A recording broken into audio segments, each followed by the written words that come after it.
permission to do so by council staff. Please note that the meeting will be audio recorded. Can I also mention that to put your devices, mobiles on off or silent, please.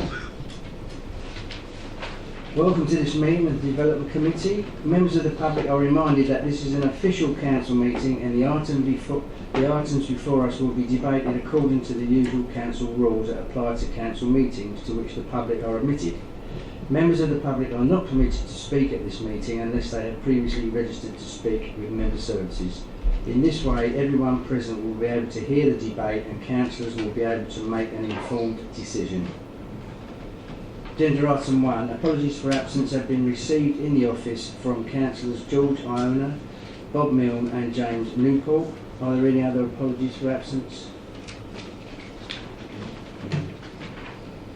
Agenda item 2. Councillor Arthur Williams will be substituting for George Iona. Mrs Gooding will be substituting for Councillor Bob Milne and Councillor Chris Stanley will be substituting for Councillor James Newport. Are there any other substitute members? No. Okay. Right. Agenda item 3. Are there any non-members attending? Agenda item 4. Do members agree the minutes of the meeting held on the 19th of January 2017? Agree. Okay.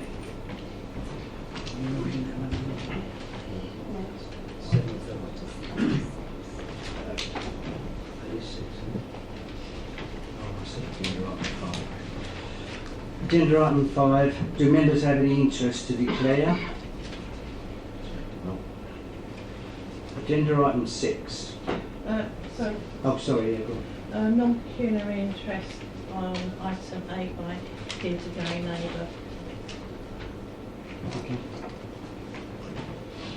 Agenda item 6. 24 Sirdar Road, Rayleigh. This item was originally referred from the weekly list by Councillor Ian Ward to the last meeting of this committee. Ward members are Councillors Bob Milne, Simon Smith and Ian Ward. Mike Stranks will present the officer's report. Thank you, Chairman. This application is to a site at the northern end of Sirdar Road. On the eastern side, you'll see adjoining this slanted edge, which is actually an access to the industrial premises to the rear. The building that you see in this photograph is actually, it caught fire. This is an older photograph than what's there currently, but the building that's there on the site at the current time is a replacement that's very similar in size and footprint. One of the issues whilst we're on this image is at the top of the turning head on the industrial estate, at the top of Sirdar Road, is a pedestrian link that connects to Woodlands Avenue at the top here, and which has been the issue that's raised in representations. The building was previously used before the fire for refurbishing cars and salvaging materials, engines and parts, etc. And was granted permission under the application 15659 in the report. This is the building that has been granted permission about a year ago that is now in occupation. To just orientate ourselves, there's the access to the industrial buildings at the back of Woodlands Avenue that you'll see on this image here, and the gardens to those properties on that part of the site plan. The application for consideration at this meeting is for a change of use of that building to provide a gymnasium. The application details state that the use would be for one-to-one fitness training, sort of personal instruction, and for use by small groups of 10 or so people based around pre-booked sessions. You'll see from the officer report that the use would operate Monday to Friday between 5 in the morning and 10 at night, and on Saturdays between 7 in the morning and 6 in the evening, and on Sundays between 8 and midday. The site is within an area allocated for industrial purposes on your allocations plan, so primarily the ideal use in planning terms would be industrial, but the Brook Road Industrial Estate also holds a number of recreational uses that I'm sure members will be familiar with. Now, whilst we would ideally seek to protect employment land, policy DM32, your development management documents, recognises a flexible approach to reflect economic and employment situations, and also to maintain vibrancy and the sort of health of the estate by minimising vacancy levels. This building has been vacant since it was rebuilt and refurbished. And also, furthermore, gymnasium premises are increasingly found alongside or within industrial locations, and on balance, officers consider there is no strong justification to retain the building for industrial use as per the development plan. Now, the council's car parking standards require a maximum of 22 car parking spaces, but that would be expected in a remote location where there is no alternatives to public transport. So members have to come to a view as to how much less than 22 would be acceptable. Now, if we can see on the location plan here, there is a number of spaces, totals about 5, but members will probably see that there's room for other cars to park and down the side. And from the photograph that we saw earlier of the earlier building, you'll have seen that there's other land down the side, albeit in a non-independent arrangement, that there's a lot more car parking that could be found on the site other than the 5 that the applicant seeks to rely on. Given that, officers consider that there is adequate car parking on the site. Now, concerns have been raised by residents in the reply to consultations about the ability or the habit that goes on at the moment whereby people were generally visiting the estate, park in Woodlands Ove, and have done so for a number of years, walk through the alleyway to the industrial estate, causing congestion. And you'll see from the representations that members of the public feel that with particularly evening use and weekend uses when the industrial estate is less busy, that would interrupt people's leisure time and their parking on the street when they're at home. So they see this scheme adding to that nuisance, as well as the possibility of late night music, etc., as classes are undertaken. The use of Woodlands Avenue in that parking arrangement has obviously occurred. It occurs now and has been reported by the residents themselves. The issue for us in planning is if there is any overall spill from this use, as they say, we'd have to demonstrate that over and above what happens in the current time, which officers don't feel there is sufficient evidence that we could rely on. Now, you'll see from Appendix 2 to the report that the Council's Environmental Health Officer has been able to reply to consultation, as well as further representations from members of the public in response to consultation that were on the last addendum when this came before. The recommendation, Chairman, is approval, subject to the conditions set out in the report and the extra conditions recommended by the Council's Environmental Health Officers set out in Appendix 2.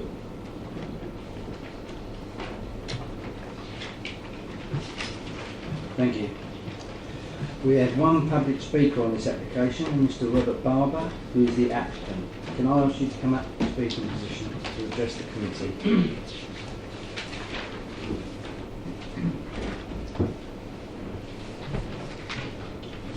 5 minutes, okay. Yep.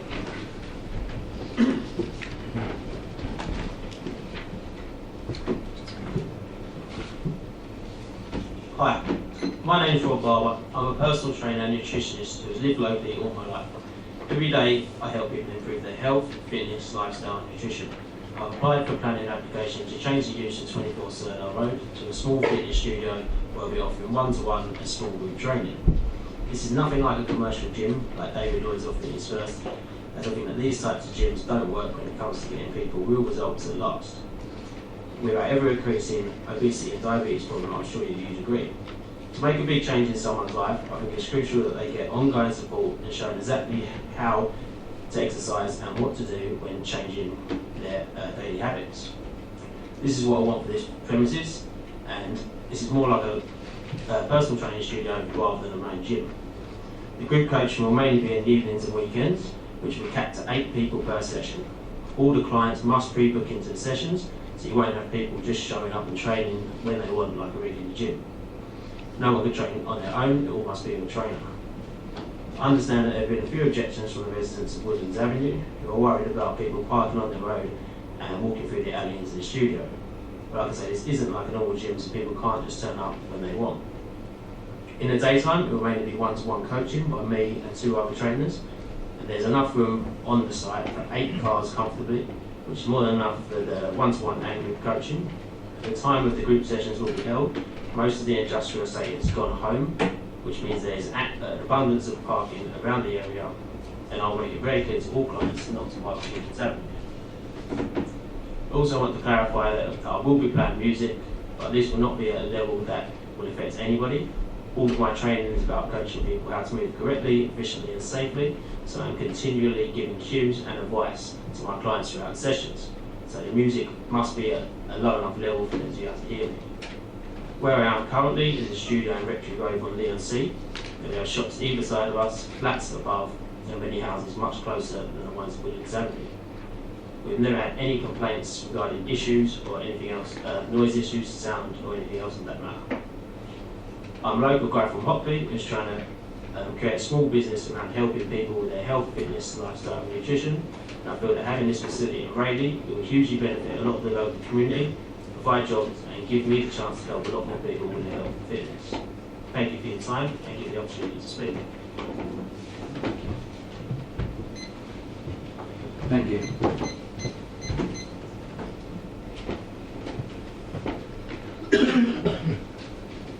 Are there any non-members of the committee who would like to speak?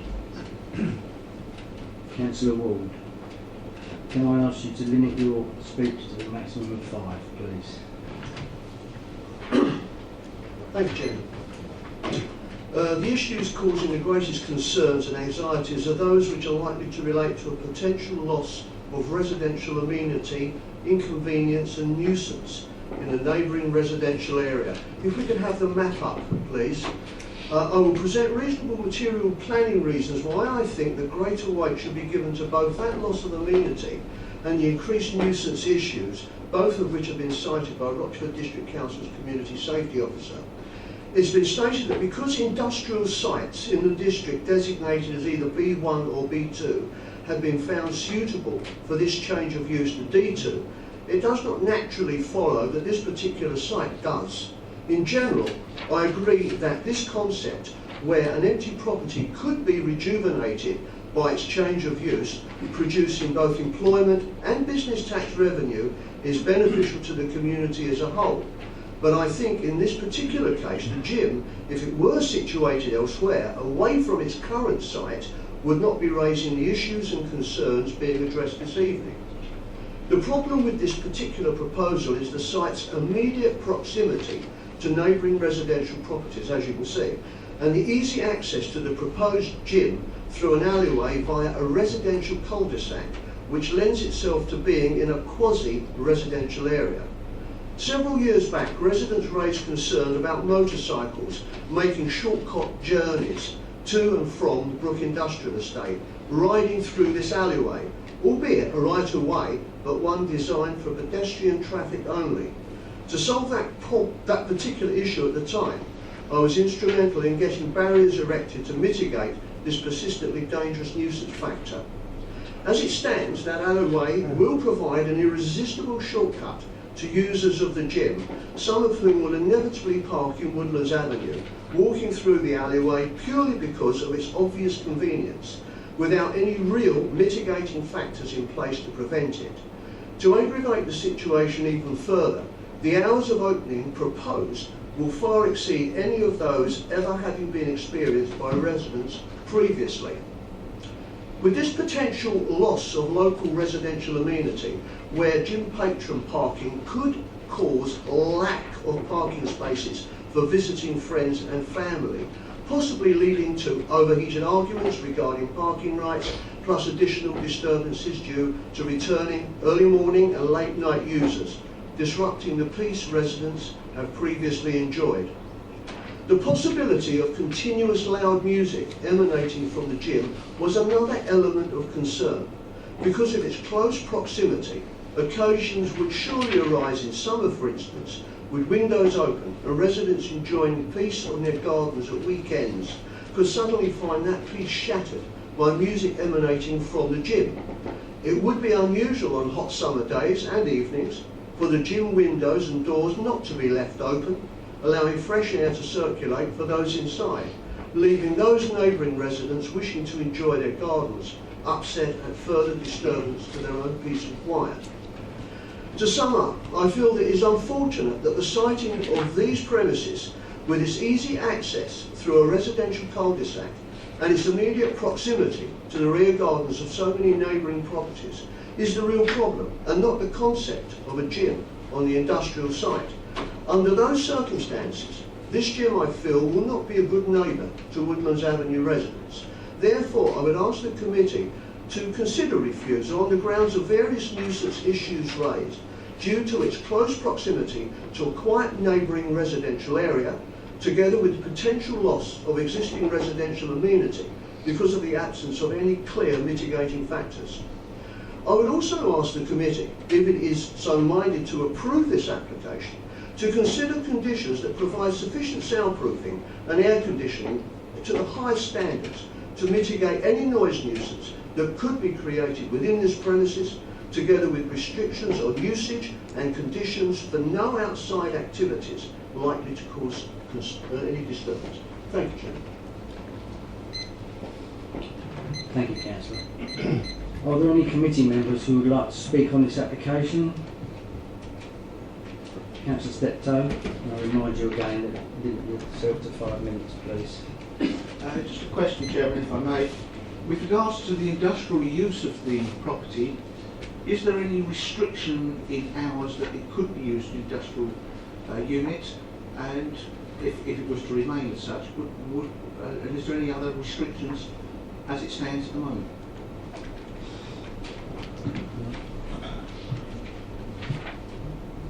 In truth, Chairman, I don't know. I believe it was a straight, what we call a B2 use, which is the sort of general industrial use, but I haven't unfortunately got the consent at hand. I don't know if it's restricted by hours, and I don't know if it's restricted by use class. I apologise for that.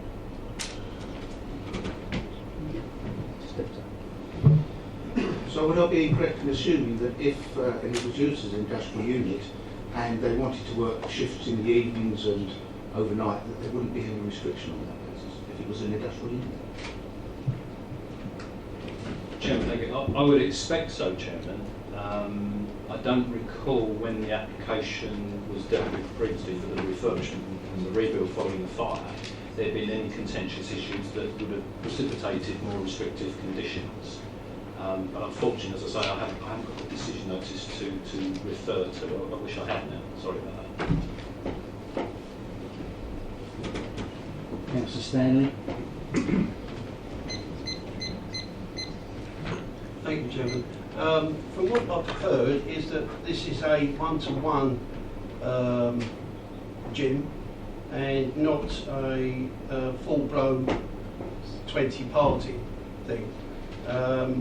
I'm sure that when we talk about noise, if it's a one-to-one, it obviously won't be blasting out disco music or anything like that. So on that basis, and also that I don't think we could restrict anybody from parking anywhere in any highway as long as they've got road tax, as far as I'm aware. So as long as they're not parking outside somebody's driveway, which is somewhat illegal, they can park anywhere they like. So that's all I've got to say. Thank you. Thank you, Councillor. Councillor Mrs Mason. Thank you, Mr. Chairman. I'd like some clarification on, well, 4 points actually. Firstly, in the report, there seems to be a discrepancy over the amount of car parking spaces, whether it's 5 or 8. Is the officer in a position to confirm one way or the other on that, please? The applicant states there's 8, and in the report you've stated 5. I'd like to know what the actual situation is. I appreciate we haven't got 22, and is there any provision for cycles? Bearing in mind it's a gym, you'd expect healthy modes of transport to be quite encouraged, shall we say. So that's the first question, the clarification on that, please. Secondly, and this I'm afraid I'm slightly ignorant on, so I want the officer's advice. The class of use, we're asked to consider it to a D2 usage because it's a one-to-one training session with a maximum of 10 people there, perhaps presumably 2 or 3 trainers at any one time.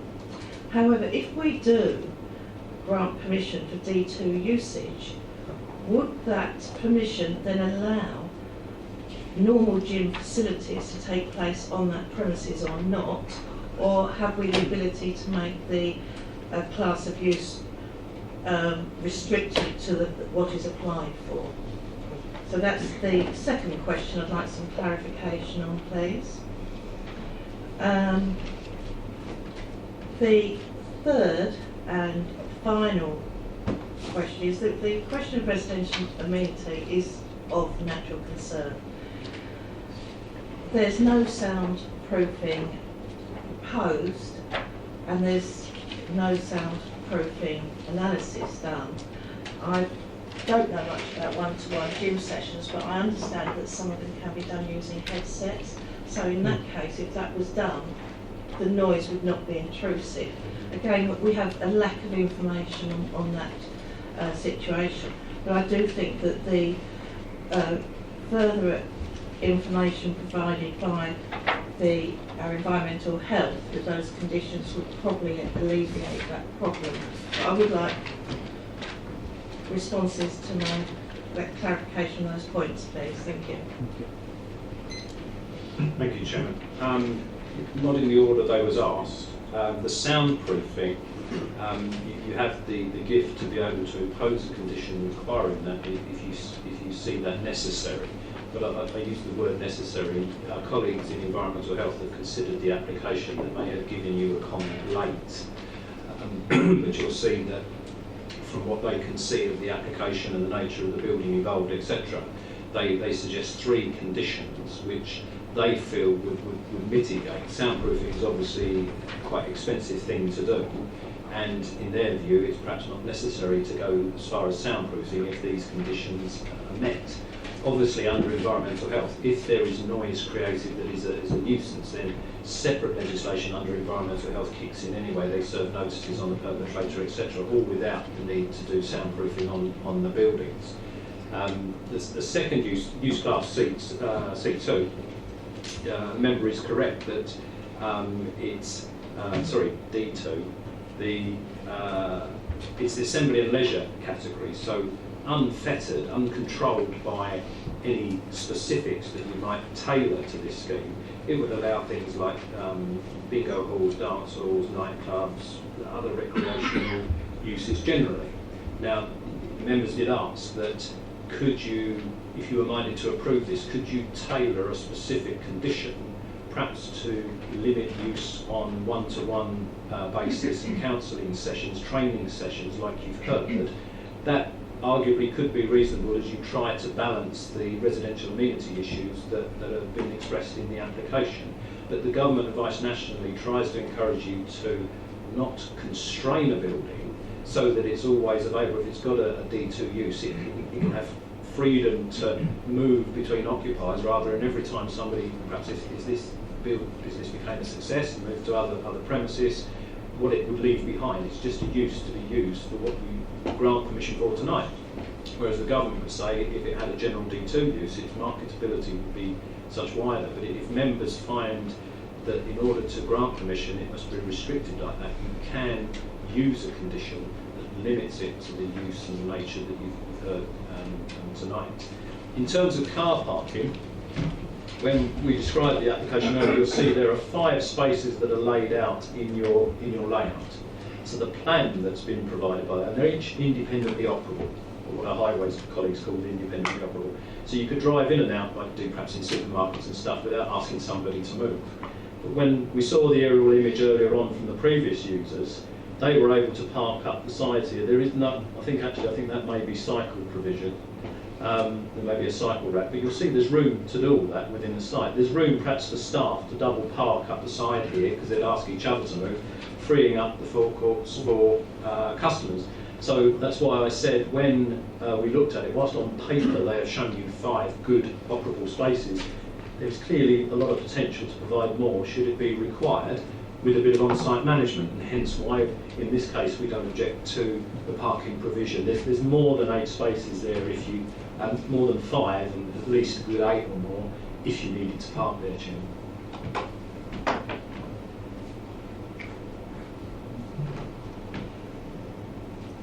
Can I just come back on that? Are we assuming that is a cycle provision, or if we're not aware, would that be possible to condition that provision for cycles could be provided? Chairman, you could condition that cycles be provided. There is plenty of space. I think with my eye, it's a bit blurred for me, I'm afraid. So, for the avoidance of doubt, members could condition that cycle racks are provided. There is a standard for that, so many spaces according to the floor space. So we could condition that quite happily. Thank you, Mr. Chairman. Councillor Hookway. Thank you, Chairman. I've got a couple of questions for the officer. Can he confirm what parking restrictions are currently in place in the access road and how this affects parking off the actual site itself?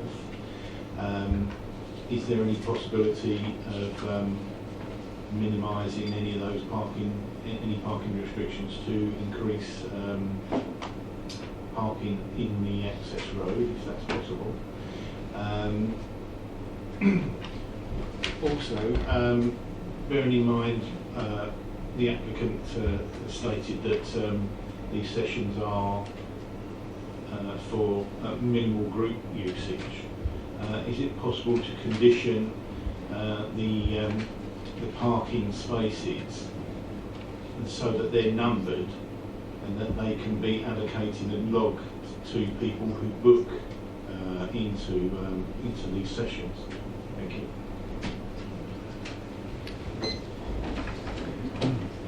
Thank you, Chairman.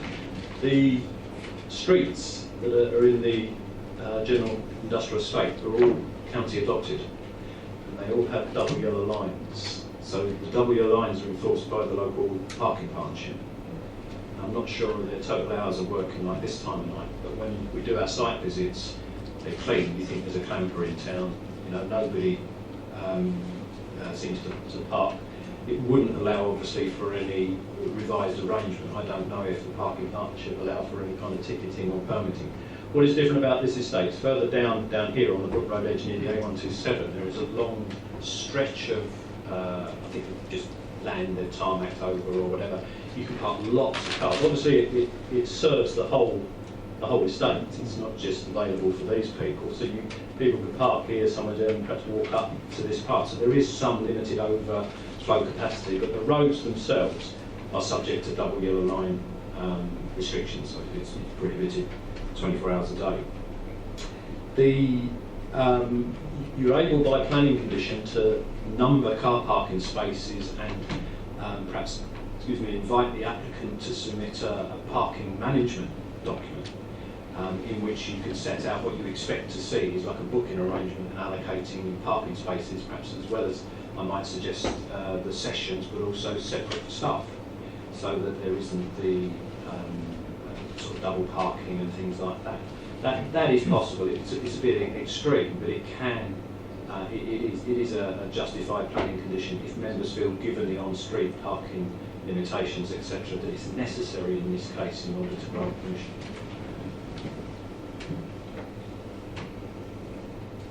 Anybody else? From the floor, could I have a motion as set out and recommended?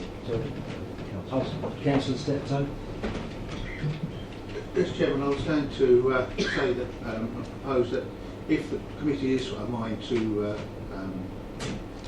approve this, that we do put a condition on with regards to the bike racks, condition on with regards to mitigation in noise, soundproofing, etc., and possibility of air conditioning to help, restrict the use of open windows, etc. I hope that would be acceptable to other members. Councillor Hookway. I'd also like the committee to consider the condition in relation to the numbering of the parking bays and the provision of a parking management plan as well.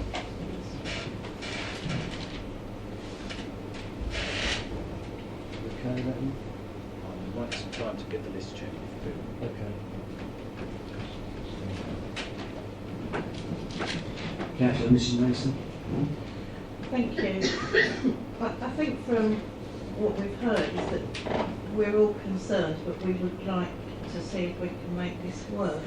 We have the conditions that have been proposed by the Environmental Health team leader, and I think that they need to be included on the Appendix 2. The cycle rack has been mentioned, the parking management agreement, but I am concerned about the potential problems with unlimited D2 use.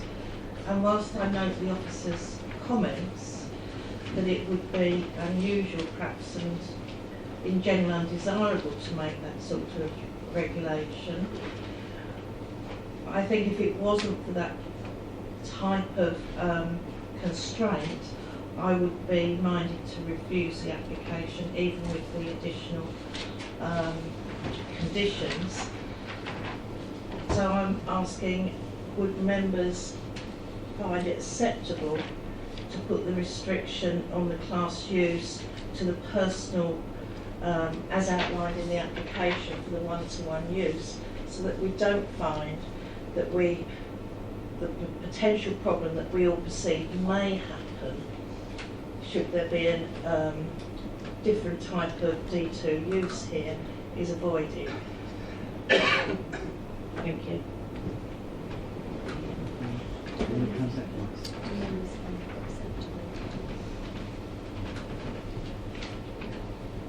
Do members find that acceptable? Yes. Councillor Steptoe. I'd be a little happy. I'm happy with the suggestion, but I think I'd be happy if it's just restricted to gymnasium use, not just to one-to-one, to enable it to grow a little bit. But yes, I'd certainly be worried about it being turned into a nightclub, and that would worry me. Do you want to come back? Thank you, Chairman. Okay. Thank you, Chairman. The conditions I then have are the usual 5-year consent limit, which of course we must have.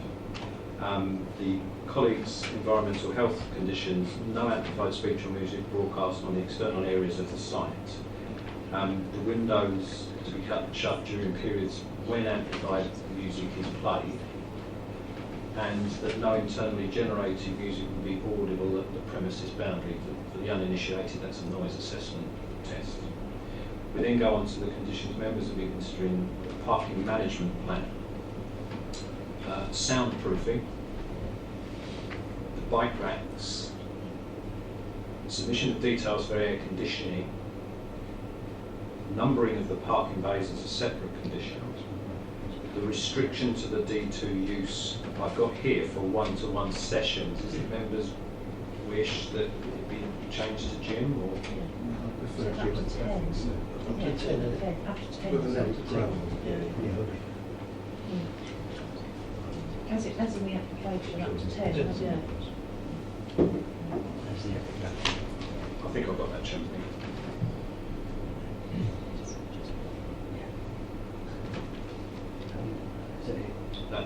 Those I have, Jim. Councillor Black. Thank you, Chairman. I'm listening with interest. I actually work on an industrial estate next door to a big gym. And it's busy early in the morning, it's busy in the evening. And it's one of those really intensive gyms where there are a lot of people and there's problems with parking. Never problems with noise, never heard any noise coming out of it. I support the restriction to D2 because with the hours that the applicant wants, and understand why they want those hours, because people do want to go to gym and find. But I think having it turned into another D2 use like a nightclub, let's not go there. Okay. Having said so, I support that. Having said that, the conditions that Mr. Stokes read out about no audible noise at the boundary of the site, etc., that to me seems to cover the soundproofing aspect and the air conditioning. Okay, I don't think it's necessary to impose that. I agree.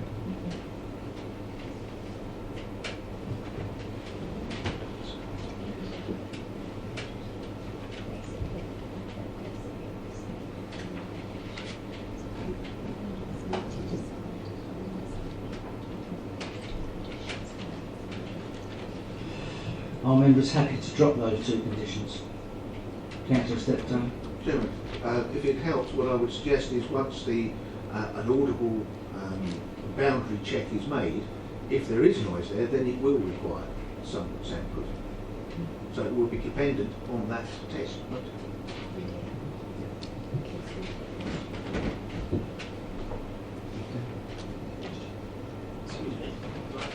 Councillor Williams. Thank you, Chairman. Likewise, I cannot see any point in having traffic management. I think the size of the site is self-limiting. I cannot see any reason why that is necessary.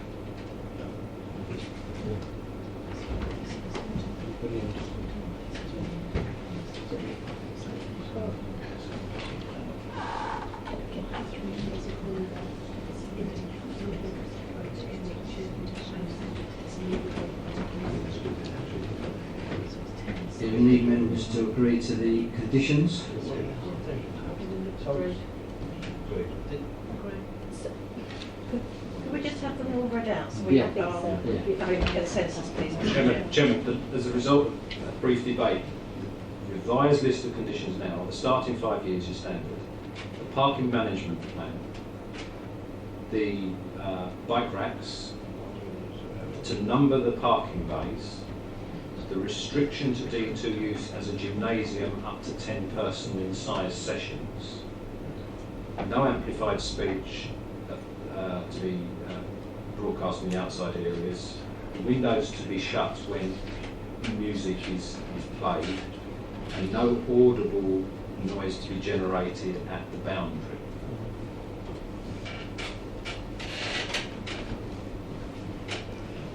Councillor Shaw. Thank you, Chair. I don't think we need the bays numbered now if we're going to restrict it to 10, up to 10. I've just counted, when you put the map up there was actually 14 cars at the side and this side, and we've got another 3. I don't think we need now the bays to be numbered as a condition. Thank you. Councillor Hookway. Just for other members' understanding, the reason why I suggested that was that it's in relation to people parking in the adjacent road, which is a concern that was raised by Councillor Ward and has been raised in the report and by the local residents who live in that road. If there's a parking management plan with numbered bays, when people book the sessions with the applicant, they would then be allocated a parking space. So therefore, the applicant is in control of who parks where, rather than people coming and deciding where they wish to park, which means they may park in the adjacent road. Councillor Stan. Yes, on the parking issue, you can't force anybody to park anywhere, and if they don't want to park there, they can park anywhere they like on the highway. And there's no forcible nature to, as you say, about parking bays. I mean, I can see up there, 14 cars, we'll probably get another 4 or 5 in that area. So I don't see that purpose at all.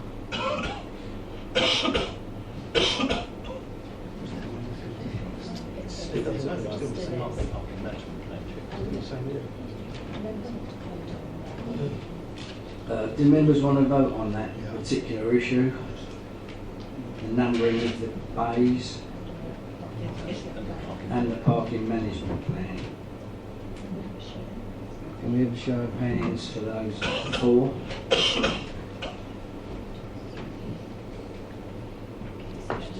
And those against?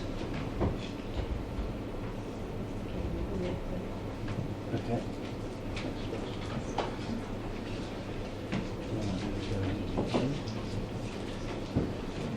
Right, we have a proposal from Councillor Steptoe for recommendation and the conditions. Councillor Merrick. Thank you, Chairman. From a purely practical point of view, if the premises are likely to be used in evenings and weekends where the other industrial premises are not, presumably they will be able, albeit informally, to park on those areas that were previously occupied by vehicles attending the other industrial units. They may not strictly be entitled to, but Yeah.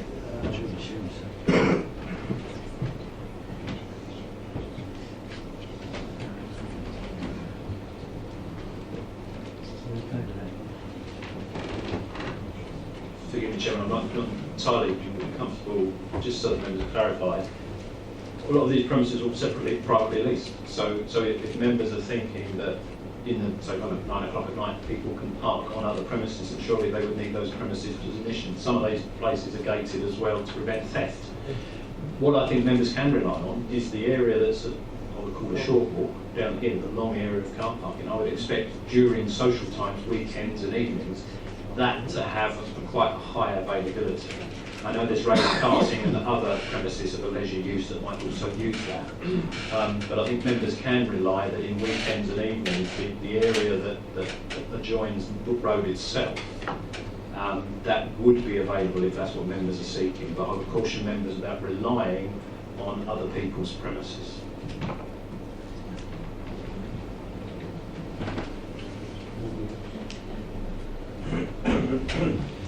Right, as chairman, I'm going to move the motion as set out by the officers with the added conditions. Do I have a seconder on that, please?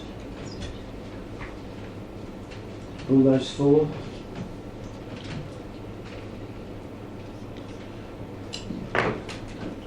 Those against? That's approved. That's approved. Thank you.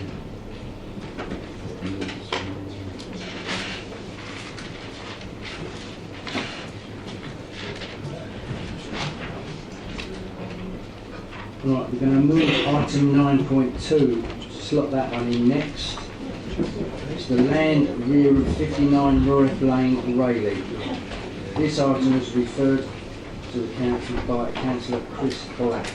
Ward councillors are Chris Black, Ron Overton and Chris Stanley. Mike Stranks will present, please. Excuse me, Chairman, you called me out for a second there.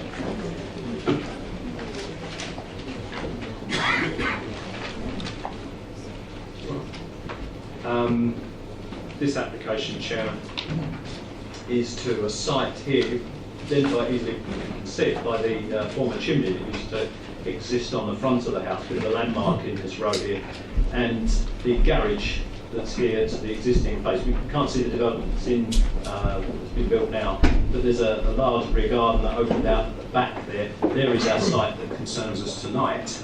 If we can see the site plan, please. Planning permission was granted on the 23rd of December 2015 to subdivide that site and to provide a bungalow in this area here. Here's the widened out plot at the back of the house here, an access drive coming in, parking in front of that between the two properties, good sized garden areas that to a standard relevant to both properties. Now, the application that's before you, although in name it's for the bungalow that you see here, is actually a revision to the one that's approved, in as much that they've done some internal changes here. The bathroom that was there has now become a utility room, and they've put a door in the western side, which is there. And they've put 2 roof lights in. These roof lights we can see from the section are to a vaulted area. There's not a room that's been formed there. It's just to give better light and feature to the room that's the lounge, kitchen room, dining room, communal large areas that the building has. So the principle of the use before you has already been established by the previous consent. The only difference really is the roof lights and the door on the side. Now, the side door replaces an existing window. The roof lights, you'll see that the previous consent and also to the permission officers are recommending for this, repeats the condition to restrict the provision of future dormer windows, because although these are roof lights, this is a new dwelling, and if you approve these, without that condition, they could at any future date add openings, roof lights or dormers. So the recommendation is still to provide no dormers, but accept these 2 roof lights on their own individual merit.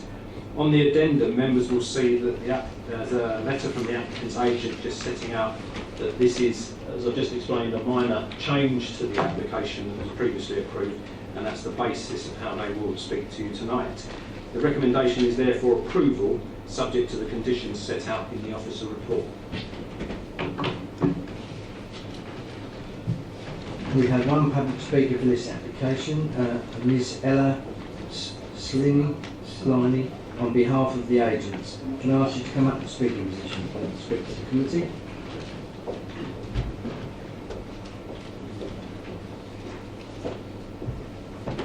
We have 5 minutes.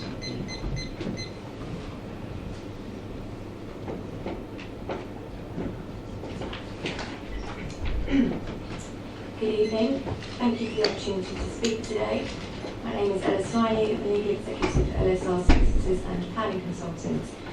I act on behalf of the applicant, the owner of the site at Roar of Name. The applicant merely seeks a revision to a previously approved application, the reference for which is 1500376, and that was to demolish the detached garage to the rear of the site and subdivide the plot to construct a detached 3-bedroom bungalow. In approving this application, the Council have already approved the principle of the development. This application is merely a revised application. The main difference is the insertion of 2 Velux windows to the front roof pitch. Concerns have been expressed about the Velux windows and the effect that they may have on neighbour amenity and privacy. However, officers have advised that there would be no risk of overlooking to the neighbouring properties to the north. They've stated that the Velux windows would be within a vaulted ceiling and 3 metres above floor level, thus providing daylight and without the potential for onward looking in normal circumstances. The building still remains a single-storey dwelling. The cost of the vaulted ceiling has been considerable. It's not going to be altered. In any event, I can reassure members that the applicant's architect has confirmed that there will be insufficient headroom to create an upstairs room. Concerns have also been received in relation to the impact that the proposed bungalow would have on residential amenity and overdevelopment. However, the officers advised that the large plot could accommodate 2 dwellings, but the applicant only seeks and has only subsequently built 1 bungalow, and this has been designed sensitively with its future location in mind. May I take this opportunity to remind members that the principle of this application, the bungalow, has already been approved and is therefore not a consideration within this application. The only other differences are slight design variations, which consist of the replacement of a proposed side window with a door and amended external finishes of the dwelling. Officers consider these to be acceptable and have stated that the proposed side door is not considered to have any significant impacts on neighbouring sites. It's not considered that development would cause significant harm to the amenity of these properties so as to justify a reason for refusal. Members are therefore respectfully asked to take these points into consideration, where it's hoped that they support their officer's recommendation and grant permission. I'll be pleased to address any queries you may have. Thank you. Thank you.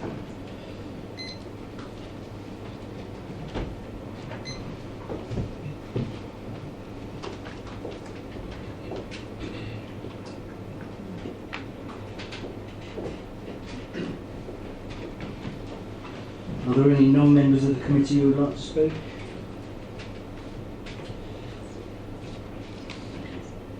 Are there any committee members who would like to speak on this application, please? Councillor Black. Thank you, Mr. Chairman. Could I ask, first of all, before the meeting, I asked for your officers to get a couple of photographs ready that have been sent in. Could I go up on the screen, please? The top one, if you can zoom in on that, is from the residence lounge, the resident to the rear of the site. That's their lounge. As you can see, this bungalow is pretty high compared with their fence. It's the residents' contention that actually the ground levels have been changed, so that the building is a lot higher. In fact, as you can see, the windows of the property are now significantly above the fence line. The resident understands that permission has been granted and that there's going to be a bungalow there, but he's hoping to see. I mean, if you look at that, is that a door there? To me, it looks like a door, and it's well off the ground level there. Resident, what I'm seeking tonight is not to get this confused, but to get some mitigation from the resident. As far as I can see, the windows are higher than originally planned, the doors are higher than originally planned, The residents are also concerned that the ground level behind there's going to be built up, which could cause problems of flooding and that kind of thing. And I really wanted to bring to the committee for you to see, learn for the future, and see what mitigation we can provide tonight for the resident. I understand the applicant has already offered to provide a higher fence, and I would like that to be a condition. I would like to see planting of trees, etc., a screening to be a condition.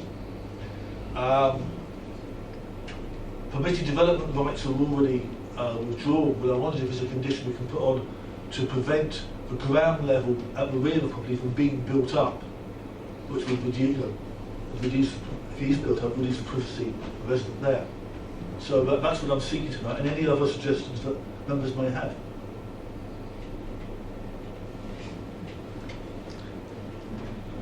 I don't know if anybody else wants to speak? Mr. Steptoe. Yeah, thank you, Chairman. Just a point of clarification with regards to the fence height. My understanding is that a fence can only be up to 6 foot without requiring planning permission in its own right to go above that. Can we simply agree to that as part of the condition, or would it be required to have separate planning permission? Thank you, Chairman. Permitted development rights permit fences up to 6'6", actually 2 metres in the legislation. So a resident can erect a fence up to that point without requiring planning permission. But if members' concern is that there should be higher fencing, then members could ask by way of a condition that fencing details be submitted. And it would be helpful if members had some idea as to the height they're thinking of. Obviously, any condition you put on could, I'm not saying it will, but could be subject to challenge by the applicant if they felt they're unreasonable. So rather than disputing the dwelling itself, they could always challenge on appeal the conditions that are members feel necessary. But that aside, if you're mindful that there's a need to increase the height of the fencing, it probably would help the applicant if they had an idea of the kind of heights you're thinking of.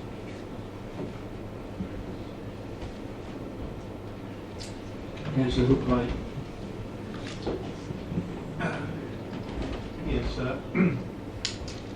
does the officer know what height the tops of the windows are in relation to the current height of the fence? Because there's obviously the issue is being overlooked, and if we were looking to put in a condition relating to higher fence, we'd need to know how high the fence would need to be to prevent overlooking. Chairman, I haven't measured them myself. I think my colleague measured them at 1.8 metres being the height of the existing fence. I don't know the height of the windows in the walls. When I went to the site to check if the design that you're looking at tonight had been implemented, I had a look around the site, but I didn't think to measure how high the windows were, and I didn't anticipate that was going to be the issue, was whether the roof lights were actually in. What I did notice, however, is that the lawn that was previously on the site when I dealt with the first application is still intact. The brick walling is set down in the land level. I was looking specifically to see if the applicant had raised the ground, as sometimes the case, so they take the highest point and then build everything up to that. What it seemed to me was that the applicant had taken like the lowest point and then cut in to the slope of the garden. So I was reasonably comfortable that the building had actually been set into an appropriate level rather than loads of spoil boards on the site and the land raised up, as you sometimes see. But I don't have the height for you of the windows in the wall. The door that I think the member referred to earlier on said, is there a door there? That, of course, is the door that's at issue in this application. That's the change from the window that you can see that was here. That is the door that's now facing westwards, where the utility room is to go. Councillor Stanley. Thank you, Chairman. As I've worked in the construction industry all my life, I can tell you now there's about 10 courses at 3 inches of course, that's 30 inches up to the step of the back door. The back door is 6'6". Thereby, if you take the 6 foot panels, 5 foot panels and a foot gravel board, that's only 6 foot. You'll find that door, and standing at the top, or standing in the doorway at ground level, you will be approximately 3 foot above, looking over the fence. I feel that this is an intrusion into the property, and you can stand there all day long. He's going to have to put a step in the back there. In fact, he may have to put 2 steps in at 6 inch levels to mitigate that height to get into the back door. So therefore, you will be looking over the fence line. As for the Velux windows, I would suggest that they be opaque or of not viewing capacity should someone want to view through those windows. So obscure windows wouldn't be a bad idea to do that. It will still let in light, sufficient light, I feel, with obscure windows. They could be patterned, do whatever you like with it, autumn leaves on it or whatever you like. But I think that would be a better solution rather than clear glass. Thank you. Mike, yeah, do you want to come back on those conditions that people have asked for? So if Holly can show the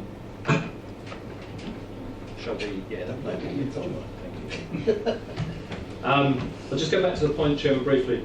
The vaulted ceiling, obviously, the sort of ambient eye level to this plant would be around about here somewhere. Then it would only be the house possibly looking in. This is on the front. The house where the subdivision was roughly about here in this relationship. The building is slightly turned, and you'll know from the guidance that we operate that there's a concern of direct overlooking, and then the distance is reduced as the building can be turned. And in cases where backland is acceptable, normally bungalows are encouraged. So I am concerned at the justification of obscure glazing, if that's what members are concerned, because it's only the sort of upper space. I won't fight too hard if members are adamant that they insist that it be obscure glazed. I just caution you that whether it is excessive as a condition. Councillor Mrs. Mason. Thank you, Mr. Chairman. I've listened with interest to this, and I've read the comments. But what we're looking at here is 2 very minor changes. One, the windows, and I really cannot see if they're secured closed, which is what has been applied for. I cannot see a problem with that, I really can't. I can see the concern regarding the floor level, but the officer has assured us that it has been developed to the lowest possible level, and it may be that at this point in time there's been some earth movement taken away. I don't know, I'm not into building.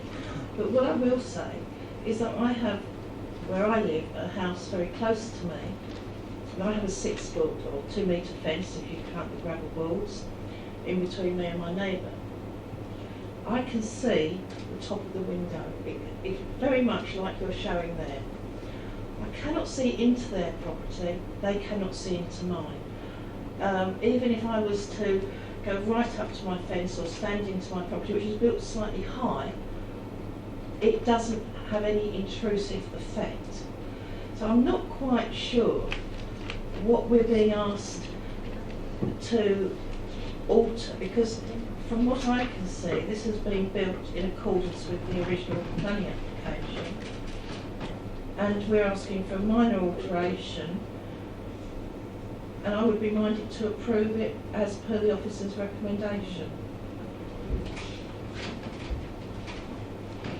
Councillor Williams. Thank you, Chairman. Likewise, as Councillor Miss Mason says, the changes are so insignificant as to be no point really. Likewise, I would recommend acceptance. Councillor Black. Thank you, Chairman. Listen to what our members have said. I find it surprising that this is in line with the original plan, because if you go back to the pictures, please, the top one. If you zoom in on the top picture, the window isn't. It's just not the top of the window you can see. It must be about half of the window. at least, above the fence line. That is well above, and I'm very surprised that this complies with the actual consent. So what I would like to, and with the door, as Councillor stated, that door is well off the ground. So, at the very least, it's the same height as the windows. There's something very odd about that. So I would like to have a condition about fencing to be agreed. I don't know if we can agree on a figure tonight. I know that so the applicant is offered to build a higher fence, and hopefully I'm going to make that a condition. So they get a condition for the fence. I don't know, maybe another 2 feet high, something like that. That will at least mitigate the effect to an extent. I'd like a condition about tree planting and shrubbery to provide some more screening. I am not so worried about the VLEX windows. They are up the front, and I wouldn't quibble about that. With the door, I just think it's so high off the ground. I find that it's going to. I think it's an intrusion. Could the window? Can we make the door obscure glazed? I don't know whether we're planning to have a wooden door or an open glass door. I don't know. It's just something like that.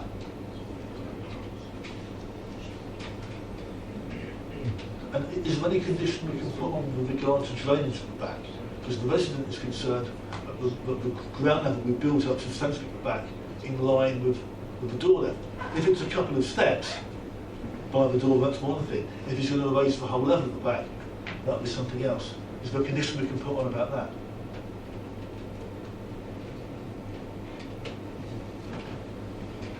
Councillor Stanley.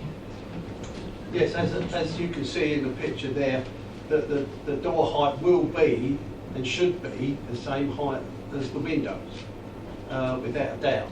And if you have a mind to do a bit of counting there, you'll find there's a good 30 inches to ground level. So either you've got long legs to get up into that doorway, or you're going to need steps. Now, steps are generally the outcome, but as Councillor Black has said, if you're going to build a patio from the back of that to use later, you will be standing 30 inches of patio, which would give 30 inches off the bottom of the fence line. So that would then sort of still give the occupants no privacy at all in their back garden. But on the basis that we don't know about that, it's still very high, and that's good 30 inches, believe you me. Thank you. Mike, would you like to come back on that? Thank you, Chairman. Just a point. Patios or decks that are in excess of 300 mil, 1 foot old money, they need planning permission. So 30 inches would be in excess of that. The only thing there is the way it's actually measured on sloping ground. But if members were concerned about the provision of decks, you could take away permitted development rights for that on the consent. I'd have to have that from the floor. I'll give you the nods, but the applicant, I think, is saying to me that the fence is 2.3 metres high. So we've been agreed. Oh, sorry. I think the applicant has agreed a height of 2.3 metres. Now, if that's already 1.8 metres high, that's a 0.5, half a metre height increase. So it's whether members feel that's enough to condition to be able to invite the applicant to make details submitted by condition to a height of 2.3 metres, or whether we feel it would be higher than that. If members feel landscaping and planting is necessary, bear in mind that the problem with landscaping takes a while to establish. And also, whilst the current applicants or people to live there might be very happy with that and look after it, you could get somebody come in who's not their taste. And obviously the longevity of that by the time it became useful could be lost.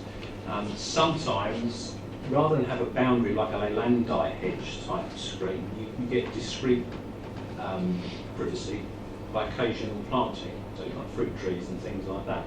So if members wish for landscaping, they might have an idea whether they want a dead solid screen like a hedge, or whether they would say, well, something intervening between the buildings and the relationships of buildings would actually give you discrete softening and privacy. But I'm in members' hands as to what they see as necessary. Councillor Stanley. Yes, that's thank you for that from the officer. Provided it is a non-deciduous tree or planting that's there, as the land dies always green, and so is any other, basically those sort of things. You won't find a lot of leaf will come off of an apple or anything like that. So winter time, that wouldn't be screened off. So I don't know if we can make that as a feature for that development as being non-deciduous.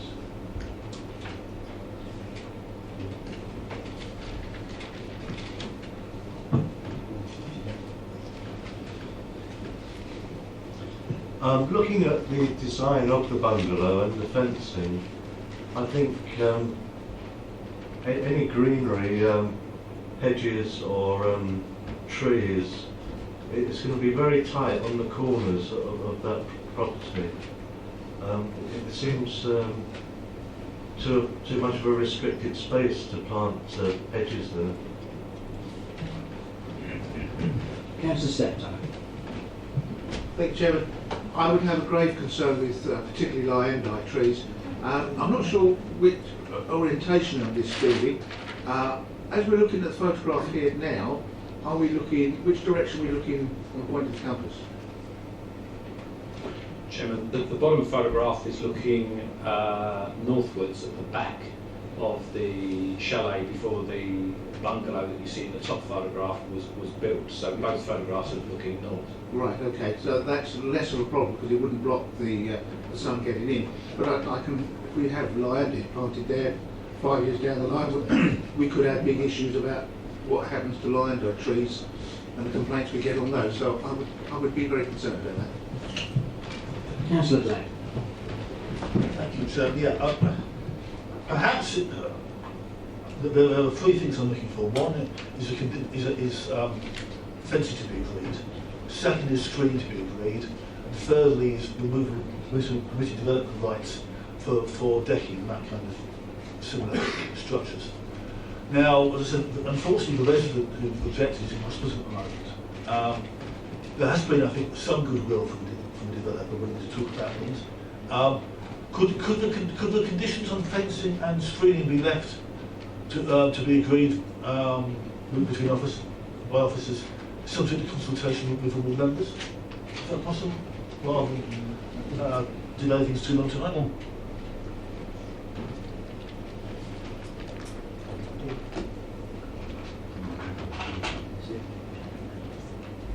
Anybody else?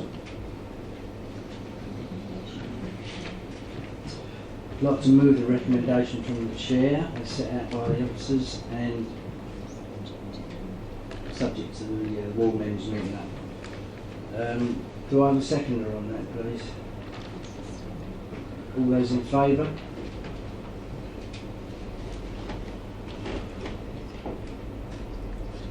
That's unanimous. Thank you very much.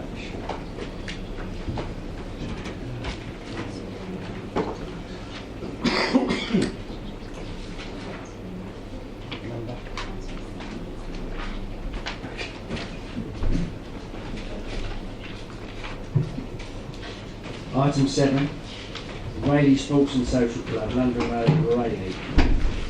Ward members, Councillor Chris Black, Ron Oaten and Chris Stanley. William Richards will present the officer's report. Chairman and members of the Development Committee, members are invited to consider this application, which is item 7 on your agenda. Planning permission is sought for the construction and layout of a 58-space car park and access road for use of club members of the Sports and Social Club, Rayleigh.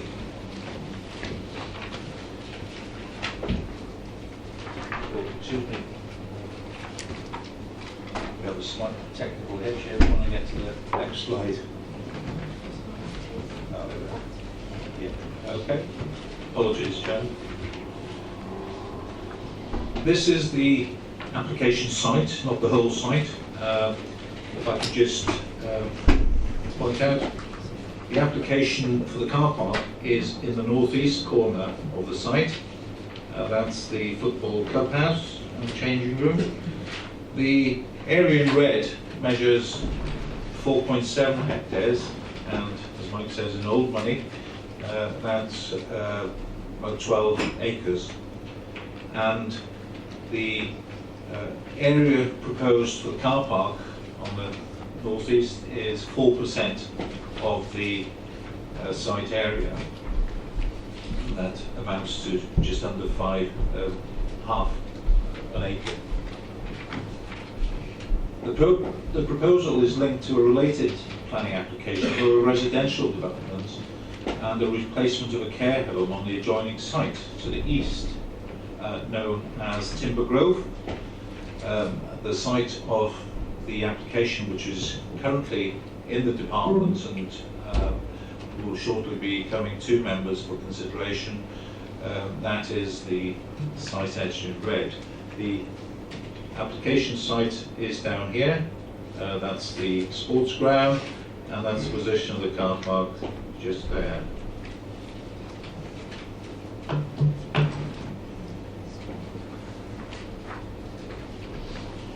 The application site is located within a part of a wider area of residential developments in the policy SER1 of the Council's adopted allocations document. So the area washed in purple there is allocated for residential use, and that's been adopted by the Council.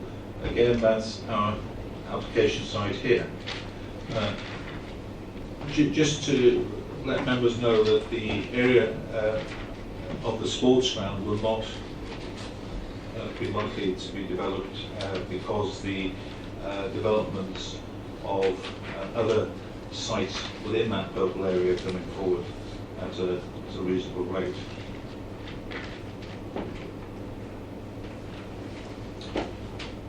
Okay, here's the site. Unfortunately, it doesn't show the whole of the site to the right-hand side of the slide.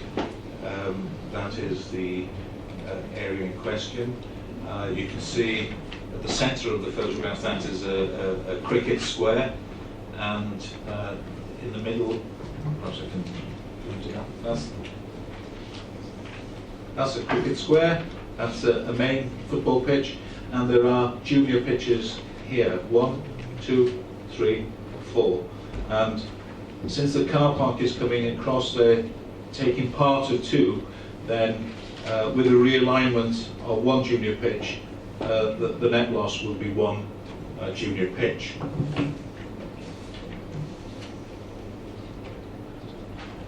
The car park, the current car park, which is at the back of the clubhouse, is a fairly haphazard affair. It's inadequate in capacity, and during match days it's inadequate to take the number of cars that attend. It's unsurfaced, as you can see, and it's pretty untidy.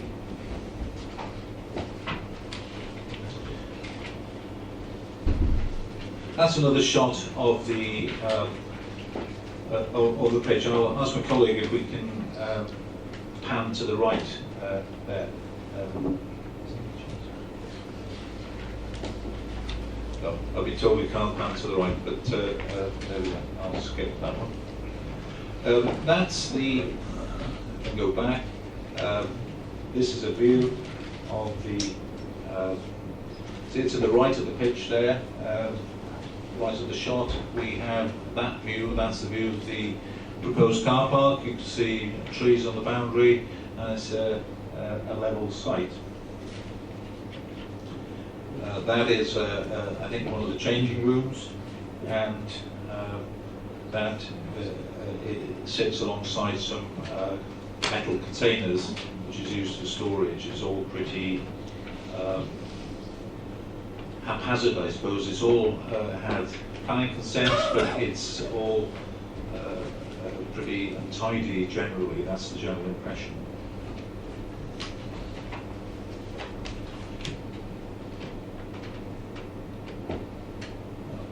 there's one slide. I seem to have missed one slide. It shows the layout of the car park, but taken from me, that's a 58 space car park laid out. It will be constructed of tarmac with concrete curbs. I've produced that a slide, Chairman, because it shows the provision of pitches in the Rochford area. And this is quite important because members will have read in the reports and in the addendum objections from Sport England in that they object to it. They're a statutory consultee and they object on the grounds that there's insufficient sports pitches in the area, and that is totally incorrect. Had they taken the trouble to check with the council's principal public open space officer, they would have found that it's totally to the contrary.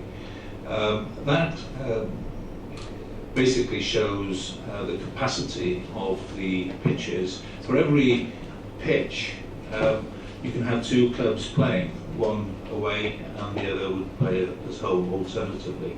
So on the column there, capacity, you can see the total, and as members will know better than I would, that the one serving Rayleigh is the top one, John Fisher, third one down, Roras Recreation Ground, Rayleigh Leisure Centre, and then the last one, Fairview Rec and Grove Rec.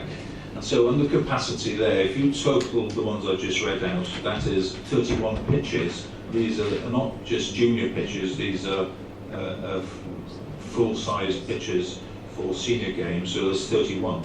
And the number of bookings to the right on those I've read out is 6. So there's a surplus of 25 pitches. The report is self-explanatory in respect of the consultation responses, and it will be noted that apart from the 48 letters of objection from members of the public, 2 statutory bodies objected, namely the Sports Council, or as it's now known, Sport England, and Essex County Council Drainage. Sport England's standard policy is to oppose the granting of planning permission for any development which would lead to the loss of all or part of a playing field. They are required to exercise care, however, in their response, taking into account the local circumstances and the current number and capacity of existing facilities. On this occasion, they commented without consulting the council, checking the number of spare pitches in the Rayleigh area. Blanket objection from Sport England is unfortunately all too common.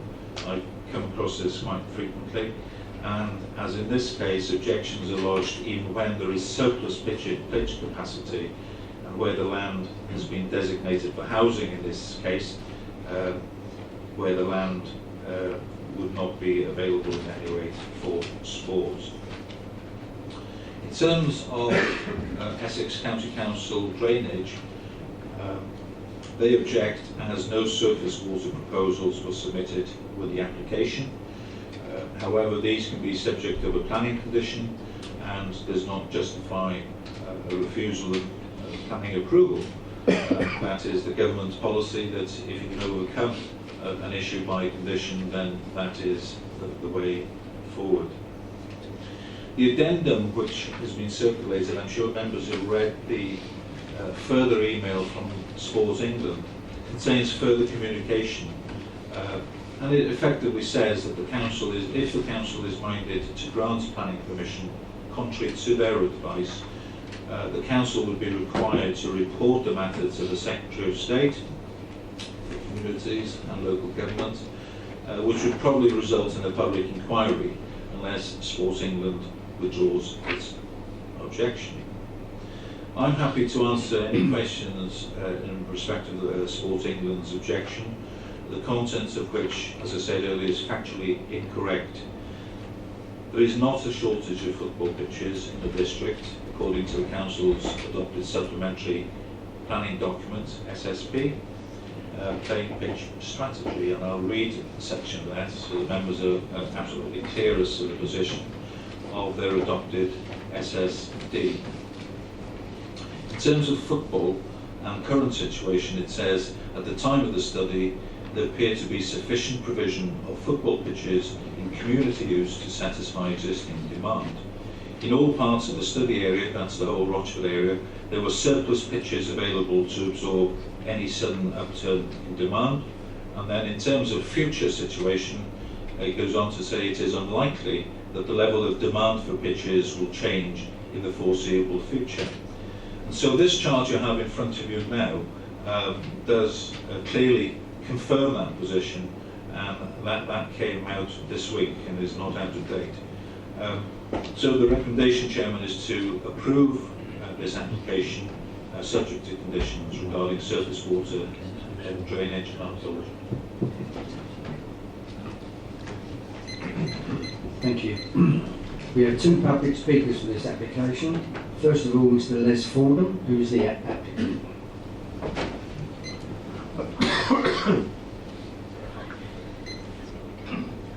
A maximum of 5 minutes. Okay.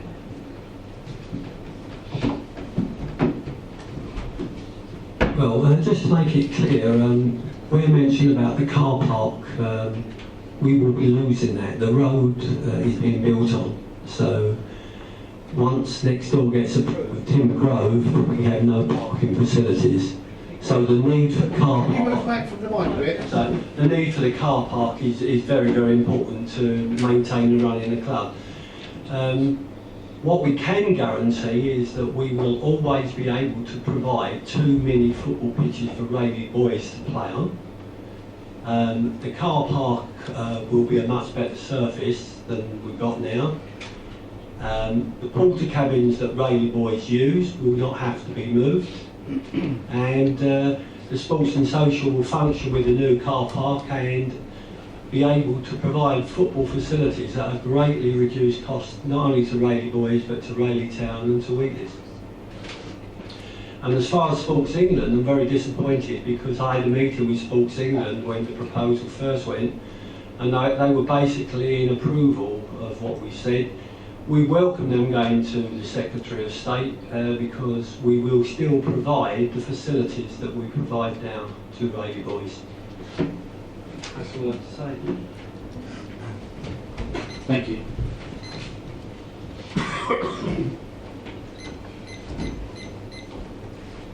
Now we have Mr. Martin Shields, who is objecting to the application.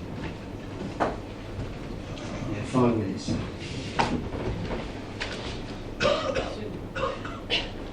Good evening. Rayleigh FC has been running for over 40 years. Is regarded by the Essex Football Association and will be affiliated as the largest football club in Essex, if not England. The club has 53 teams of all youth ages and provides football for 550 plus children, which includes 6 girls teams, adults and veterans from the whole Rochford district, for a structure of FA trained managers and coaches. The club is also accredited and has chartered standard community status. Rayleigh FC are part of the community. They've supported drainage at King George's Park and gym equipment at the same place. British Legion poppy selling, Christmas lights. We was voted Rochford District Sports Council Club of the Year in 2013. Rayleigh FC consists of a 16 strong committee, 500 plus players, 95 managers and coaches, qualified up to UEFA B licence. We do goalkeeper training, all committee managers, coaches and volunteers and receive no expenses.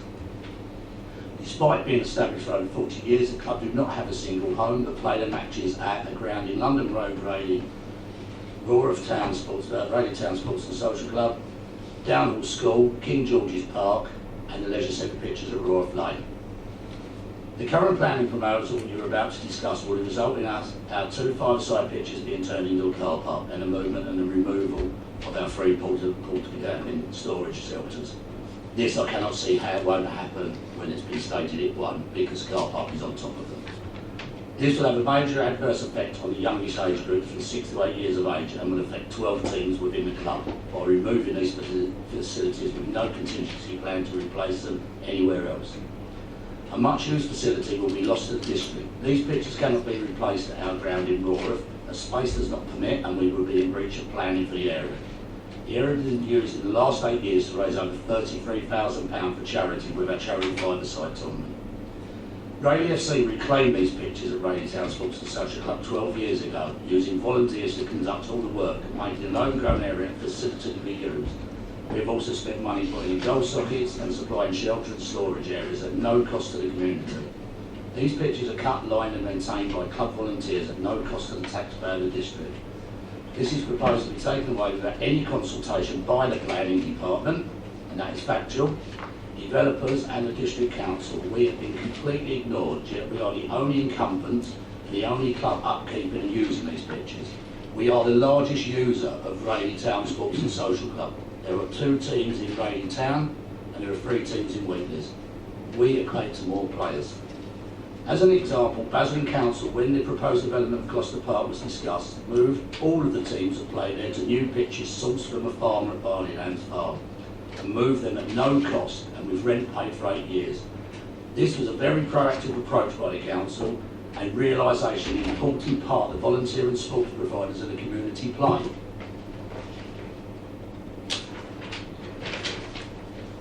As a club, we accept that it is perceived that more homes are needed to be built. As was stated by the previous speaker, there is a car park there.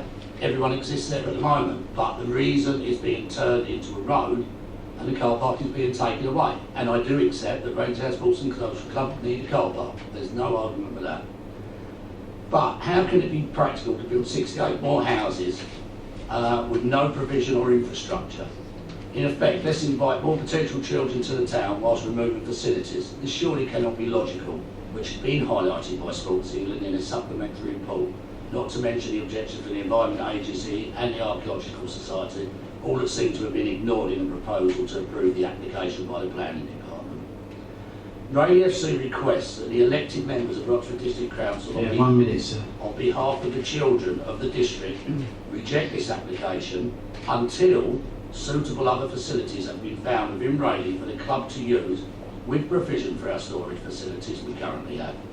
We are asking for no more, just what we have now, and no financial penalty to ourselves. By agreeing to this, the elected members will show a clear commitment to the youth of this great district who proudly wear the badge representing this great town every weekend. Thank you very much for your time. Thank you, sir. Apologies, Chairman.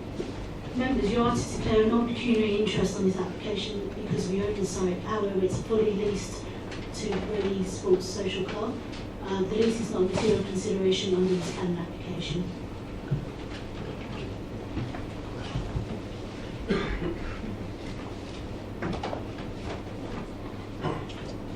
Are there any non-members of the committee who'd like to speak? No?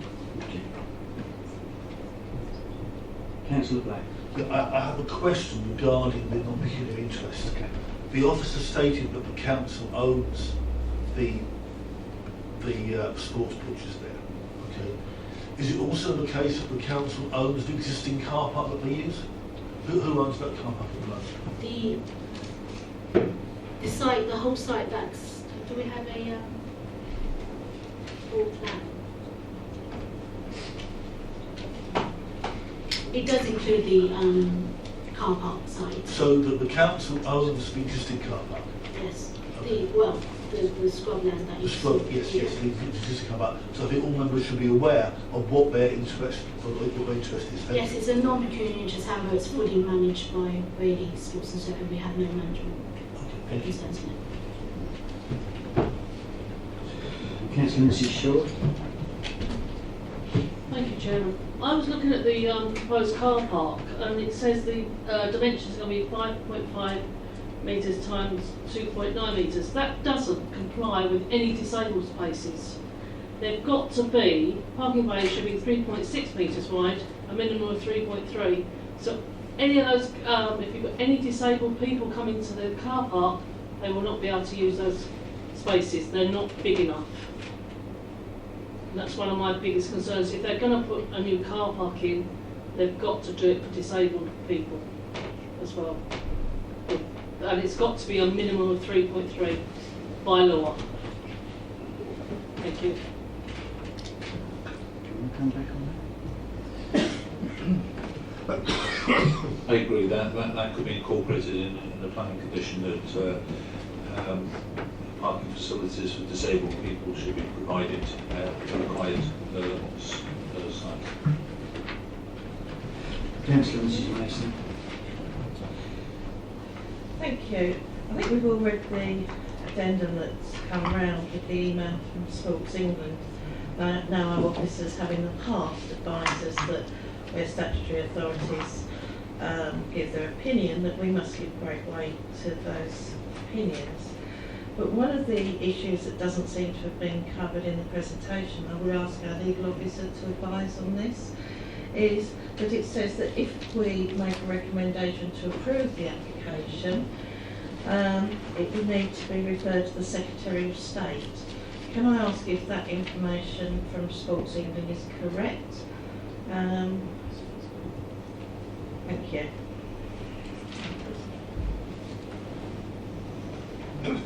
Chairman, I believe that is correct. And yet it's not covered in the report anywhere else, or have I missed it? Sorry. It's covered in the addendum. Only in the addendum by Sports England. Okay, thank you. No, that's if I can continue, that was an email that was received recently from Sports England, which we brought to the members' attention. Councillor Hookway. Thank you, Chairman. I wonder if the officer can bring up the pitch graph or chart.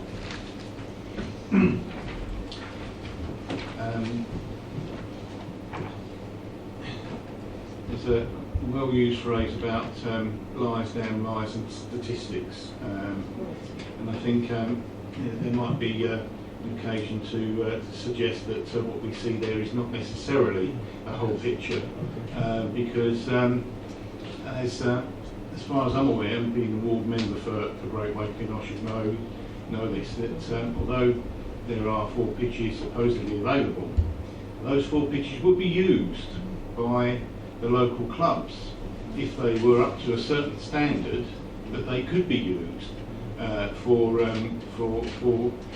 football league matches.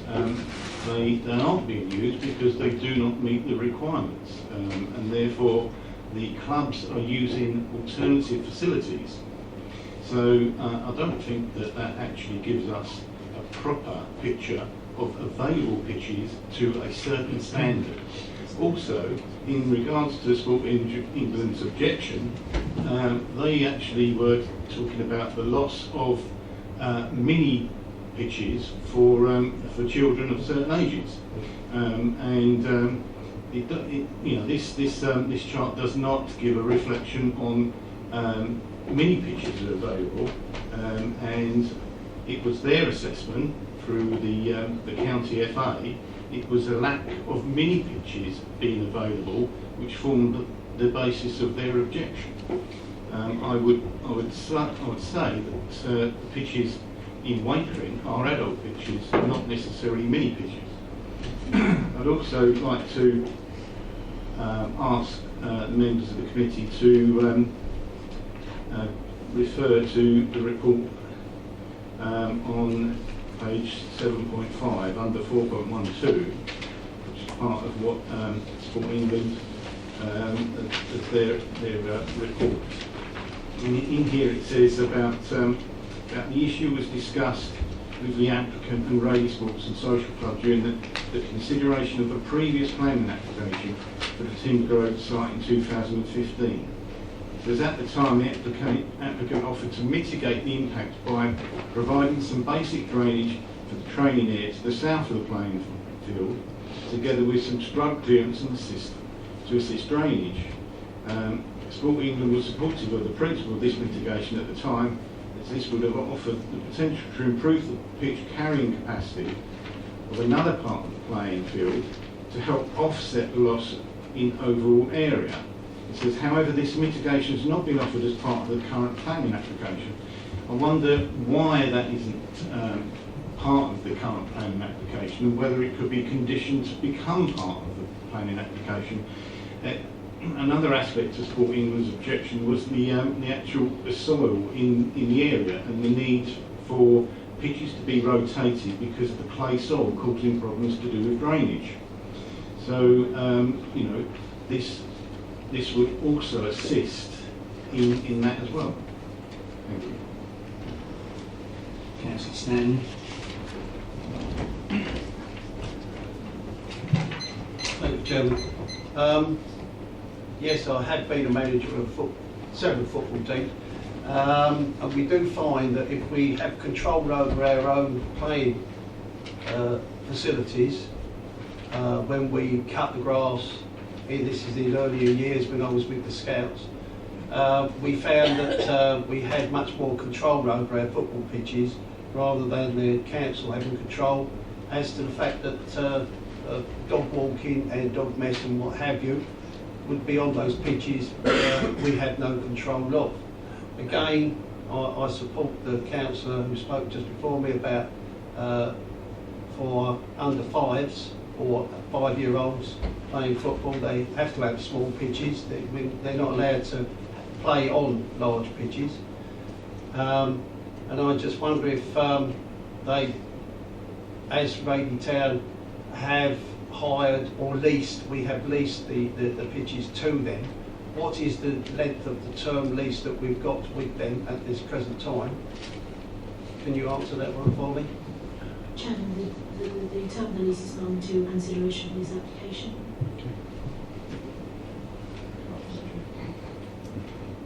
No answer? Yeah. From anyone? Sorry. What was it? It's not material consideration for this application in terms of the lease. Right. Okay. So if the council are leasing out football pitches, and I believe they are to Radley Town, there is obviously a contract that we have to them to keep those going and to keep the youngsters going.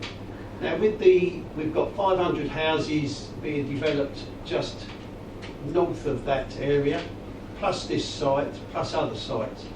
Where do we think the children are going to play, or to play activities, have activities like this with cricket and football, when we are destroying the playing fields that they're going to play on? We've got over 1,000 units, and probably 2 children in each. That's 2,000 possible football players, girls and boys, and this does stipulate that they have girls and boys on site to play football, which is a great thing, and we've got to look at this in the way of a Keep Fit programme that they're holding all the time. We won't get so much obesity, and they will keep fit on this site. So, thank you very much. Councillor Slipton. Thank you, Chairman. We've spoken earlier on with the other application with the requirement for a number of car parking spaces. Can officers tell me, with regards to this particular site, what is the requirement for the car parking spaces that are required for this site? If we would be looking at a complete new application, would we be having to look at the number of parking spaces? And the other question is, 58 seems an unusual number. How has that been arrived at? Is there a reason for 58? It's a strange number. Chairman, in terms of standards, or in terms of the number to start with, 58, I couldn't answer that, perhaps the applicant can.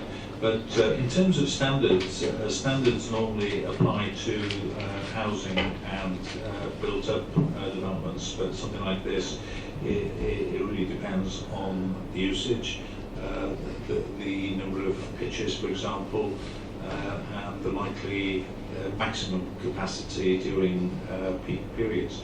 So there's no sort of simple solution or rule of thumb, unlike parking standards for housing.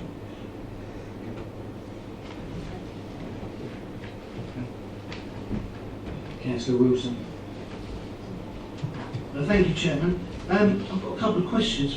First relates to, in the report, 5.6, it says that some 4% of the surface usable for recreational purposes will be lost. And that's not considered to be significant. But if you're a Radley Football Club, it's very significant. That's the first thing. So are we talking about playing pitches, or are we talking about playing pitches and the storage facilities that they use there? That's the first question. The other thing is that this is related to the other application 16/00899/FUL. And I was looking through some of the correspondence there, and I question the need for the actual car parking facility, because the first email was to Mr. Stranks from Ian Beatwell on the 6th of January 2017. And in it, unless I'm misreading it, it says that Sport England were consulted on the application and there were comments with regard to car parking in effect on a public highway. And this did not require Fitzroy support to provide mitigation for the application for housing. Cars will still be able to park in the road if they so wish, and in fact the situation will be improved. So does this mean that the situation will be improved because the road goes in and the new development? So that's the question, is there actually a need for the car park based on that? And that's one of the applicants. The application is for parking facilities and an access road. In the context of the overall council's strategy for housing on this area, for that to come forward, you need a proper access. If I can just remind you, that area there in purple is earmarked for housing, and the access will be from London Road to the south. Effectively, it's not only a car park; it's also getting cars off the access road. I don't think Sport England has any remit to comment on parking standards and so on. In terms of parking, the Highway Authority were happy with what's been proposed, but it's not our position as officers, Chairman, to question whether an application should come forward or not. Our role is to present it to you, to give you our independent professional view as to whether it's acceptable planning terms. There are several points that have been made by members this evening which I would like to respond to, just for completeness. Going from the last to the first, Councillor Wilson did talk about 4% of the ground area not being significant. It isn't significant in spatial terms. In terms of the loss of pitches, we're talking about one mini sports pitch, and having in the past managed sports facilities in a city considerably larger than the settlement, managing sports pitches, it's a question of providing facilities to suit the need. And so if you've got a large football pitch, then that could be subdivided into 3 or 4 mini pitches. If I can just show you there, for example, these are the mini pitches. There's one there, there's 2 there, 3, and that's where the car park's going. That is a larger pitch, probably doesn't meet FA standards for the Premiership, but you do have a senior soccer played there. So effectively, when you say that can't be used for junior, I'm not referring to that one, but I'm talking about the surplus pitches which I drew to members' attention, 31 full-size pitches. Now, if you need to mitigate a loss of half an acre here, there are 31 pitches, and had Sport England and had Rayleigh FC consulted the council before objecting, then they'd have spoken to our principal open spaces officer, and he could have told them clearly that there's more than adequate space for junior pitches. So clearly I understand the objection, but I would ask members to look at the actual facts. In terms of Councillor Stanley, he made the point again about not being suitable pitches for the under-5s, junior pitches. As I said earlier, larger pitches can be subdivided, and that is not rocket science. In terms of 500 homes being developed in this area, then clearly this facility is going to be retained. The council originally zoned it for housing, the purple wash I showed you earlier. But as I said, it appears that because of the delivery of other parts of that purple area, this area will not be built on. So this will provide recreational facilities for people living locally. And Councillor Hookway fertilised, analysed and statistics. Well, I'm simply providing factual information which I obtained today from the Council's own principal Open Spaces Officer. And whilst I agree that some of the senior pitches are not up to Premiership standards, but they are suitable. They're suitable for senior football and certainly suitable for subdivision to junior pitches, and that is the loss we're looking at here, because effectively one junior pitch will be removed as a result of this proposal. So there is mitigation. Mitigation is, had Sports England unfortunately had they approached officers of the council, they wouldn't have been objecting, they would have seen that there was a surplus. In terms of Mrs Mason's comment about... Councillor, if you don't mind. I'm sorry, Councillor Mason's point about is the Sports England information correct? Certainly it is correct. It is a legal provision that if any sports pitches are affected, then the Sports England have powers to direct the council to not to approve until it's gone through a public inquiry procedure. There are exceptions to objecting, and it's referred to in the report as an exception policy. It refers to 5 policies. So if Sports England are aware of one or more of these, then they're not entitled to object. And if I can just help the committee here, one of those exceptions is excess of provision.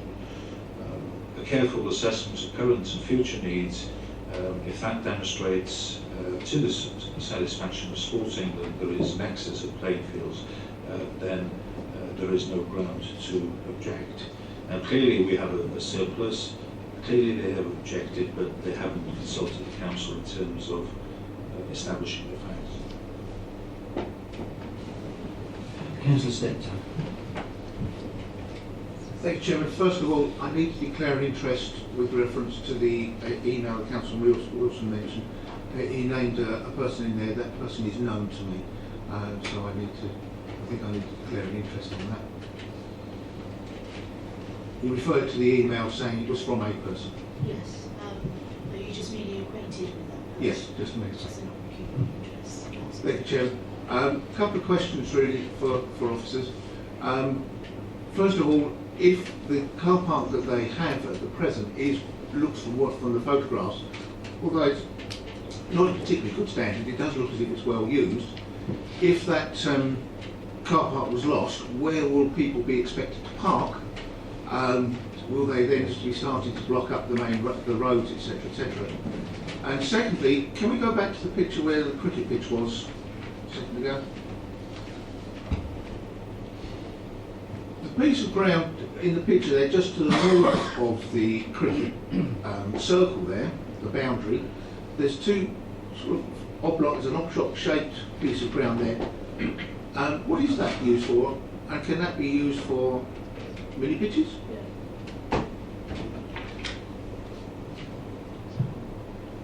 The answer is yes, it's capable of accommodating junior pitches, 2 pitches.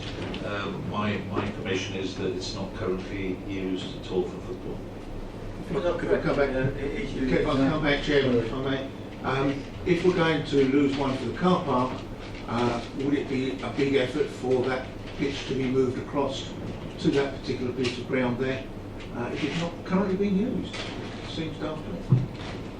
Yeah, that's a sensible suggestion. Also, there are other pitches in the Rayleigh area, which I mentioned earlier, and if that isn't feasible, then clearly the council's open space officer would be happy to oblige and provide mini sports pitches, 1, 2, 10, 20. Councillor Black. Thank you, Chairman. It's a very sad situation when you've really got one football club pitted against another. And it's a very sad situation when the council's planning of its local plan leads to a situation where the amount of sports pitches is not being increased but decreased. And it's shocking that the council's failed in this way.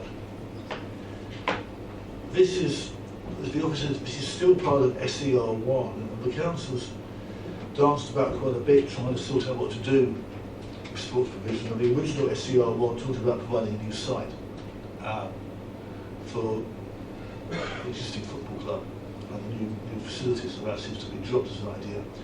And the club is being forced into this application. We're forcing it on because of what's happening with the road. I'd also mention that as this is part of SER1, one of the conditions of an SER1 is that any application or development should have a health impact assessment. And the way you might say a car park isn't a development, I think in planning terms it is, it's going to the development committee. And in terms of the loss of sports pitches, there is a marginal health impact assessment, health impact. And if you look at SER1, it talks about providing additional youth facilities, etc. This is really reducing youth facilities. I've listened to the to and fro-in with regard to that display there about the number of sports pitches, and I have to agree with Councillor Hookway. But we're talking about many sports pitches, but more pertinently, we're talking about providing facilities with pitches with suitable facilities and suitable pavilions. And I was sitting in a very long, depressing council meeting more than once discussing the poor state of pavilions. You have to have the pavilions there and the facilities there. And in this case, I'm reluctantly, because I don't like opposing any football clubs, but you're going to upset one of them tonight. I'm going to go along with Sport England here. And I have to say, it's not up to Sport England to approach the council before making a comment, or for Rayleigh Boys or Rayleigh FC to approach the council before making a comment. They can make comments as they wish. So reluctantly, I cannot support this application tonight. Councillor Mrs. Mason. Thank you, Mr. Chairman. I think Councillor Black has summed it up brilliantly. We are all concerned and we're in an unenviable situation. But for some of the issues, I think newer officers may not be aware that this council had long deliberation about our football pitches, about the lack of quality of them and the budgetary constraints.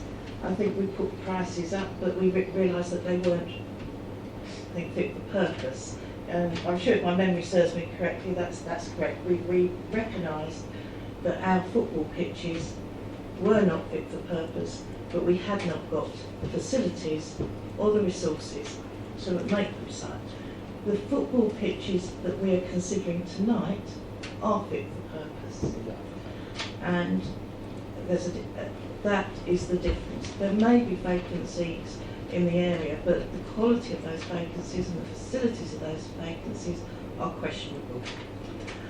I must admit, I'm also slightly concerned that this is, it says this is related to a planning application which is undetermined.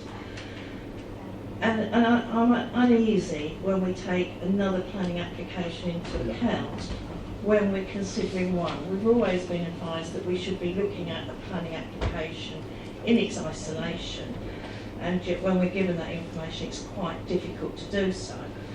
But personally I'm trying to take that consideration out, because otherwise I would consider myself to be almost predetermining an application that isn't determined, if that makes sense. I'm sure it does. I must also agree with Councillor Black. Everything tells me, and everyone has told me in the past, that we must give great weight to our statutory consultees. We have 2 statutory consultees here too, and it's usually one that actually causes us disquiet, and it's usually not either of these 2, admittedly, but these 2 statutory consultees have very strongly asked for this application to be refused. And certainly if Councillor Black was inclined to put that motion, I would second it. I will move so move. I will say second. Thank you.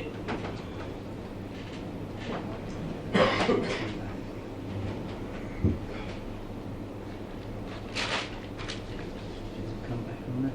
Refuse it.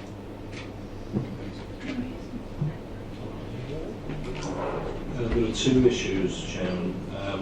First would be a material planning reason for refusal. In fact, I would say that Sport England does have a legal duty to get its facts correct before voicing an opinion. And the fact that no officer of Sport England took the trouble to consult the proper officer of this council who deals with public open spaces shows to me at any rate that their research was not comprehensive, and I feel duty bound to mention that to members. But I think you need to establish, if you are minded, members are minded to refuse it, what are the reasons? I've mentioned drainage. Statutory consultee suggested it should be turned down because there is no drainage proposals. I explained in my presentation that this can be addressed by means of condition. Prior to commencement of any work here, that there should be a satisfactory scheme submitted and approved by ECC, the statutory consultee. So they couldn't carry on work without proper drainage facilities being provided. So unless council has proper sustainable reasons for refusal, then if the applicants do appeal, then the council stands a very strong chance of losing that appeal, and possibly costs awarded against it if it hasn't got proper reasons. Councillor Stanley. Thank you, Chairman. 2 things come to mind with this area. And we know that they may lose the one, it says 1 pitch, but I believe it to be 2 pitches. I think there's a mistake there. They will lose 2 pitches. There's no doubt about that. And also having 58 motors close to a football pitch when it's being used leads to quite a lot of what we call nitrous oxides from the cars. And we've got 58 cars packed into a small space. So, or 58 parking spaces, which will be packed, we know that. And that could be detrimental to the locality of those. The second thing I want to ask the officer is how many FA-sized football pitches ready to use at this moment in time, and how many miniature football, small football pitches are available, and with changing facilities at those resources that we're talking about. As far as I know, and obviously the council haven't got enough money to go out and do all of these 30 football pitches to make them playable. We haven't got the resources to do that, and that's what I've heard tonight, that before the council didn't have resources, and obviously they won't have resources to make those playable to FA standards. So I would like that question answered, please.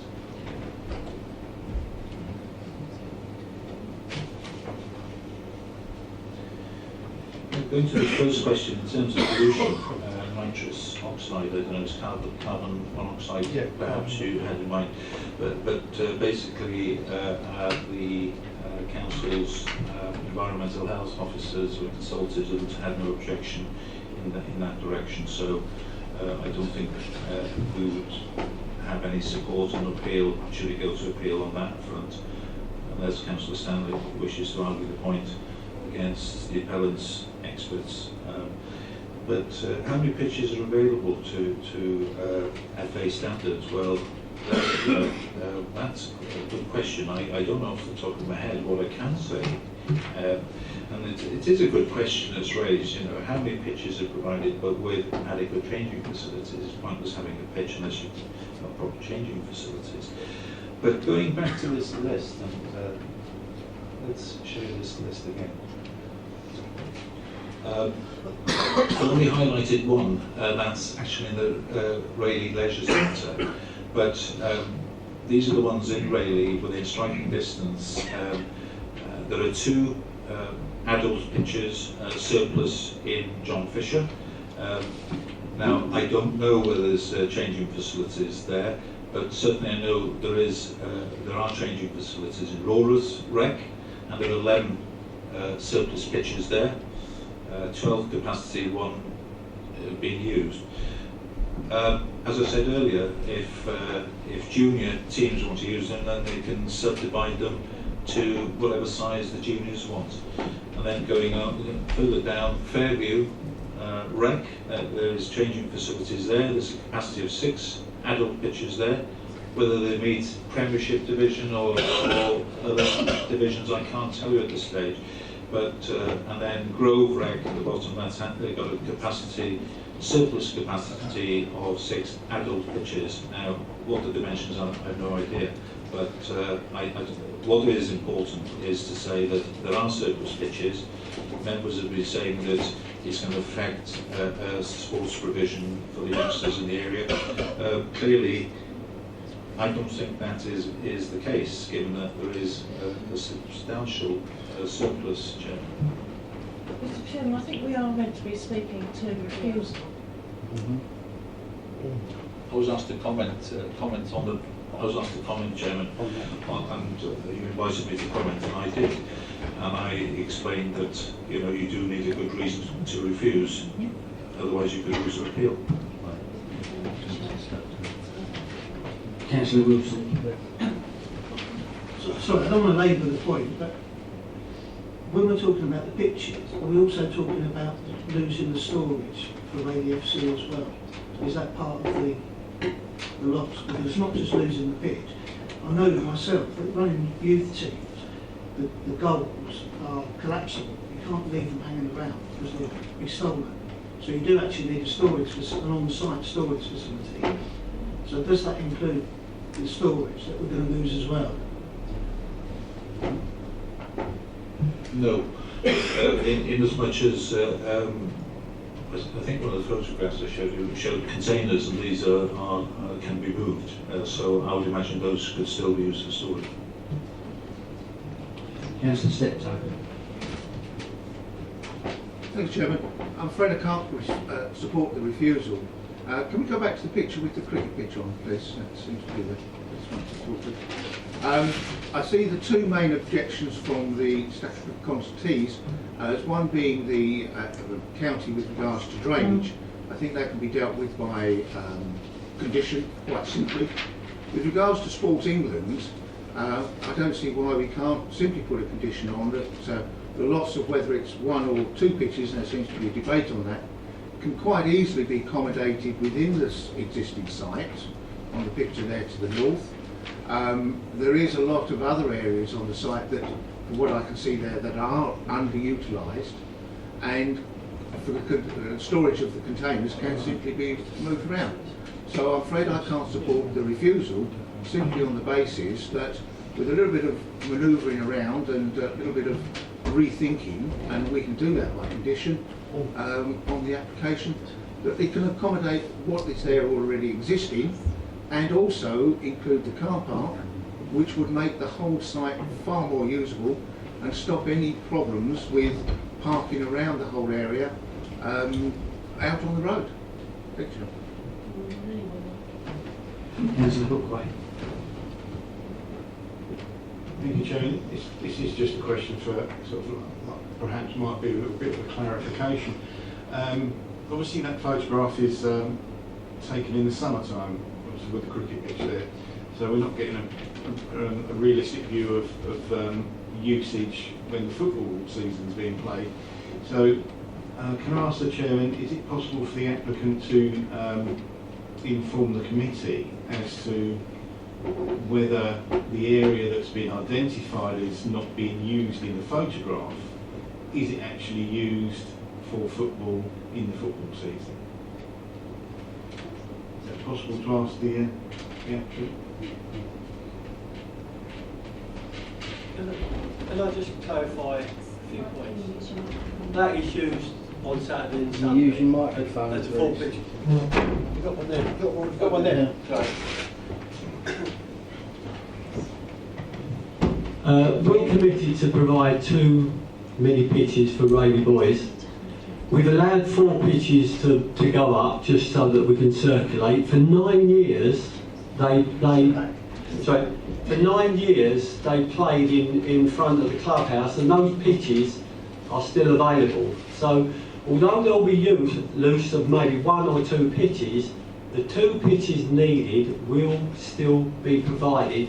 Plus there is space in 2 other areas to provide pitches. Not over there, because there is another football pitch, the other side of the cricket pitch, that's used both Saturdays and Sundays. But there is an easy area to have 3 or 4 pitches there. But the 2 main pitches that they need will be the ones that they happily used for 9 years before they decided to move down to the bottom of the pitch for the last couple of years. So there will be no loss of facilities for Rayleigh boys. They will always have 2 pitches to use, and their 4 containers will not be moved. Does that answer your question? Anybody else? Right, we've got a motion for refusal from Councillor Black, seconded by... Speak to Mr. Samacho. Oh, sorry, go on. Thank you.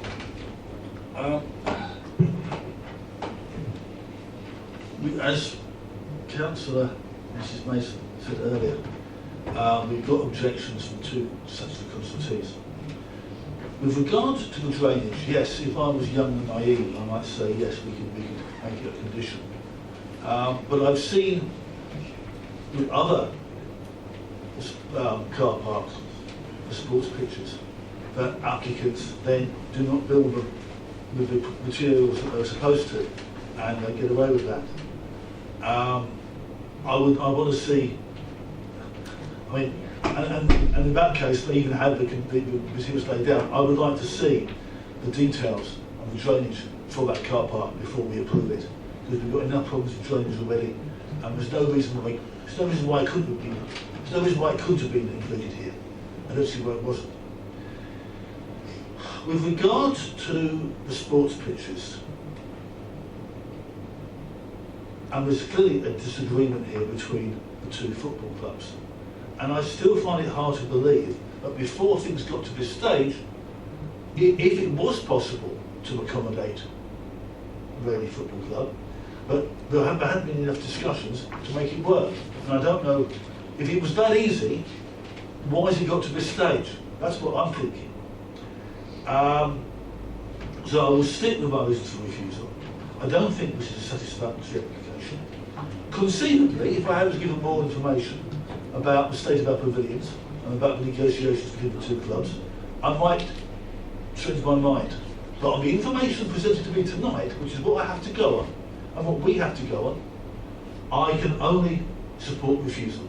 Thank you, Mr. Chairman.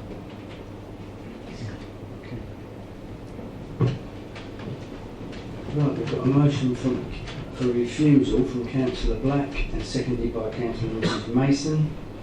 Could I have a show of hands on that, please, on refusal?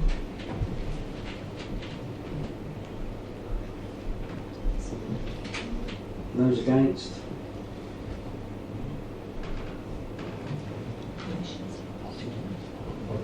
Yeah, it's lost. Thank you.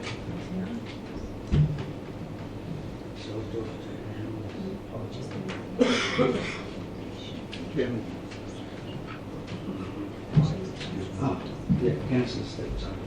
Chairman, I'd like to propose that we approve the application with the conditions that I've stated, that the drainage can be dealt with under condition, and with regards to Councillor Black's comments, the young bit I'm quite happy to accept, sir. The naive bit I'm not so sure about. That can be dealt with by condition and be monitored by the necessary people that can do to make sure that materials are correct, and for the other pitches to be moved around and accommodated within the existing site. Do I have a seconder on that, please? Question. Councillor Black. Thank you, Chairman. Is Councillor Steptoe's condition that the permission only be granted if the other pitches are moved around a valid condition we can impose? Correct. Anybody answer that? So, sorry, could the member please clarify that? Sorry, a bit advised, I didn't quite... My condition was that the two pitches, and it's a debate whether it's one or two pitches that are being lost, yeah. Whatever pitches are lost are accommodated within the existing site by moving around in the site, and that the containers are actually relocated within the site, so there's no loss. No, that's absolutely a valid condition, and that could be in the form of the applicants being required to submit an amended layout plan so that we could demonstrate that all the pitches can be catered for. Councillor Mrs. Shaw.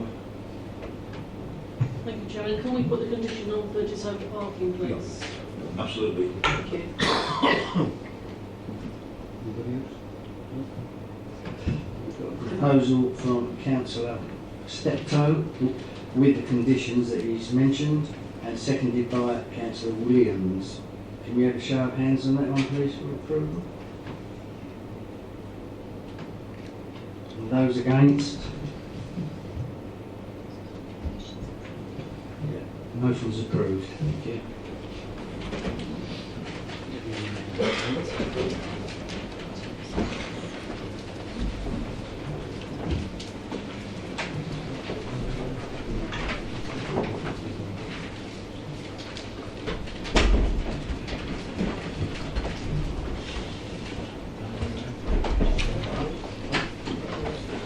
Item 8, Laburnum Close, Copley. All members, councillors, Irenas Cesar, Adrian Eves and Brian Hazelwood. William Richards will present the officer's report.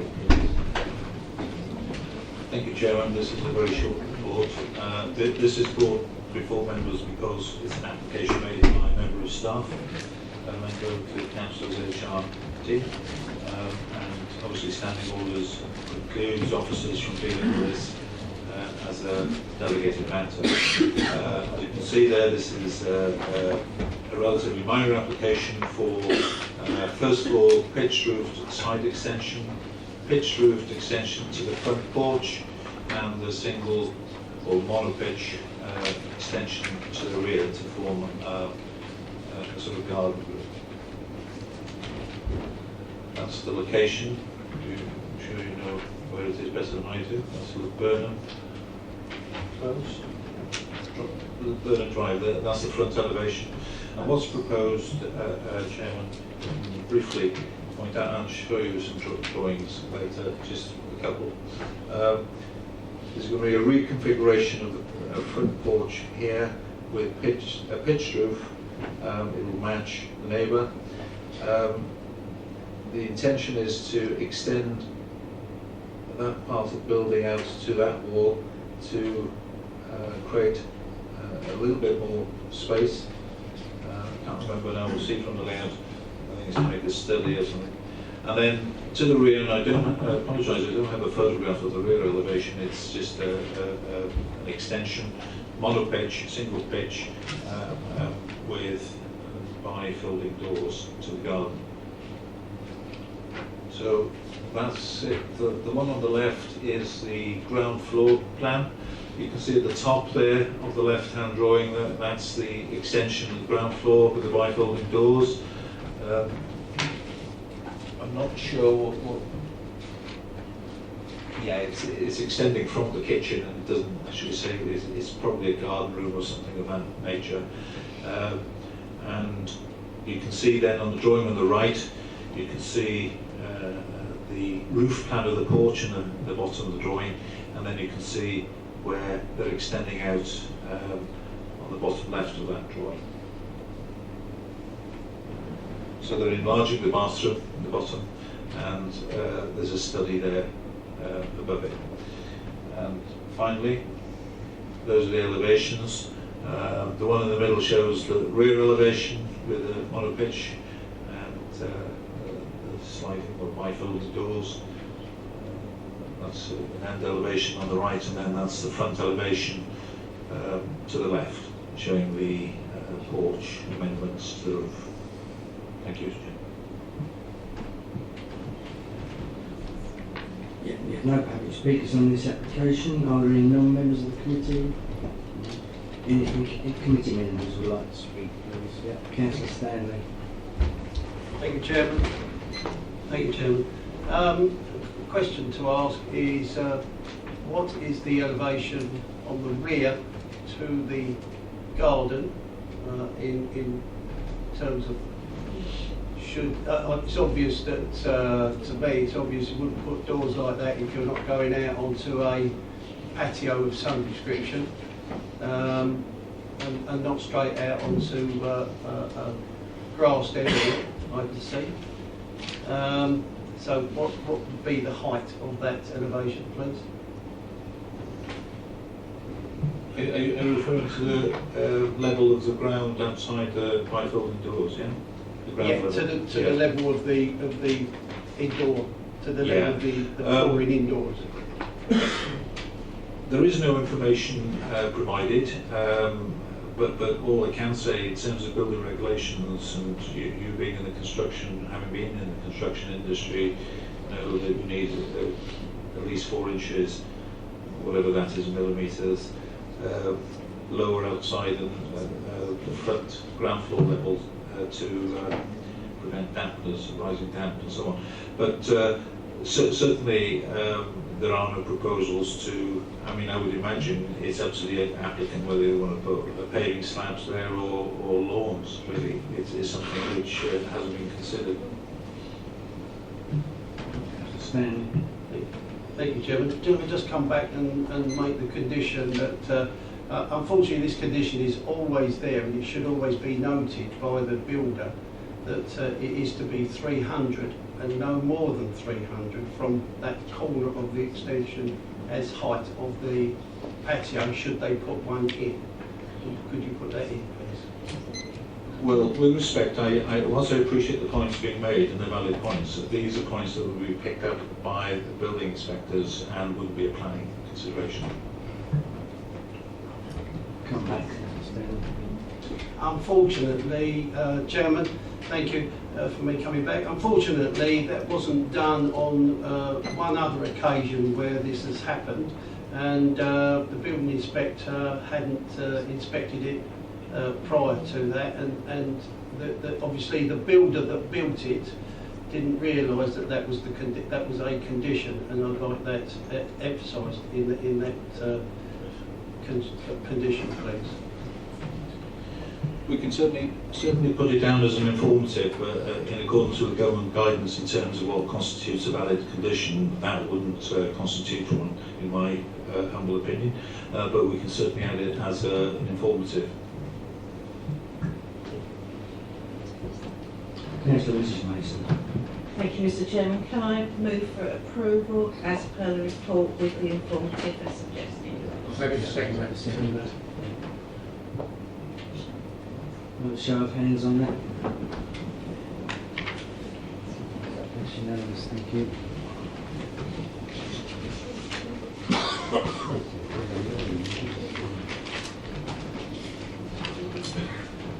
agenda item 9, items referred from the weekly list. We have 2 remaining items referred from the weekly list.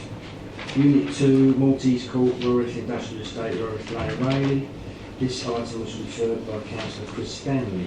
Ward members, Councillors Chris Black, Ron Oaten and Chris Stanley.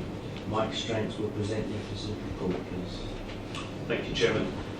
This application is to a middle unit about here. We see a better plan in a moment. This is the Rorith Industrial Estate. I don't know if we can click off the purple box just to give members a better appreciation of it. Thank you. The Rorith Industrial Estate, members will know that it's got a single access road that comes down from Rorith Lane into the site, which all the units feed off. It isn't a loop, it's a cul-de-sac, a large cul-de-sac. And this is a sort of late 1980s building that was approved for industrial uses, and it's in 5, a terrace of 5 with a 5th unit on the end fronting onto the turning head. You'll see that it's a largish building, but the rest of the site is all concrete hard standing, which includes the turning manoeuvring areas and the parking areas on that. If we could look at the location plan, please. Oh, sorry, before we go there, hold on. Just as this is a snapshot in time, I'd ask members to make a note of the general parking conditions that are on the road. That while we're on this shot, that will become relevant hopefully later. Yeah, thank you. If we could go to the location plan. This better identifies the unit. Here we go.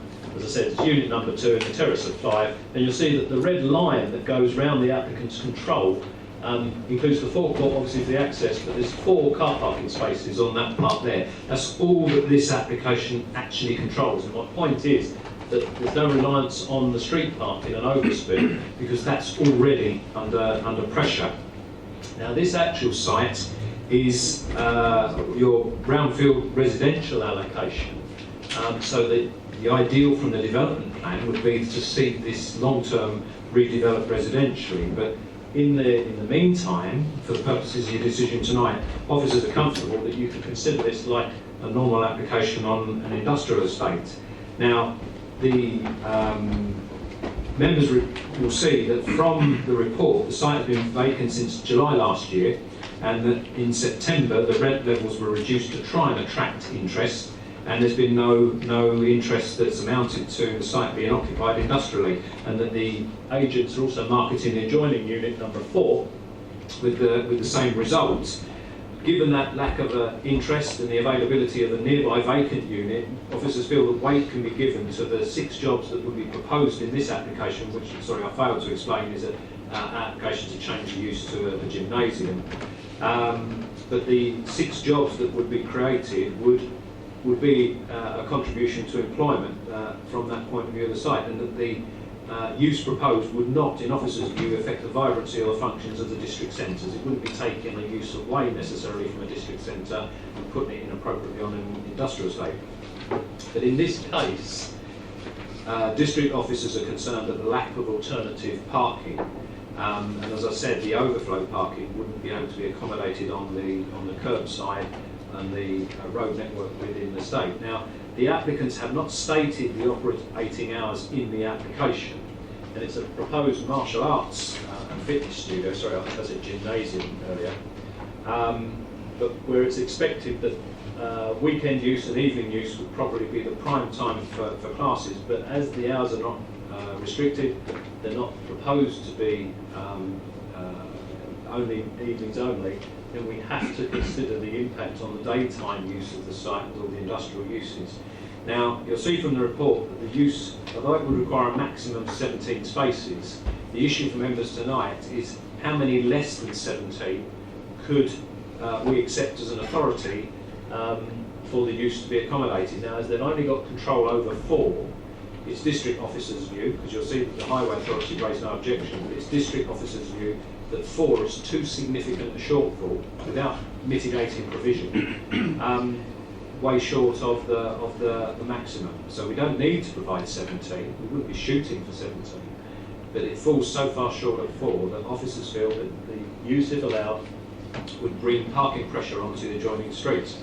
Now, by way of a comparison, these units were built in the late 1980s in its older standards, but just as a guide, if it helps members, the authorised use as light industrial B1, that would require a maximum of 6 spaces. The authorised use for B2 use, which is the general heavier industrial, will require a maximum of 4. So you can see that the provision that is made on this scheme, on this site as a legacy, is suited to what you would require for industrial purposes. The view of officers is that the 4 that they only have control over wouldn't be enough for the leisure use that's proposed. Members will see, I think we've got it on the addendum, it's lost here.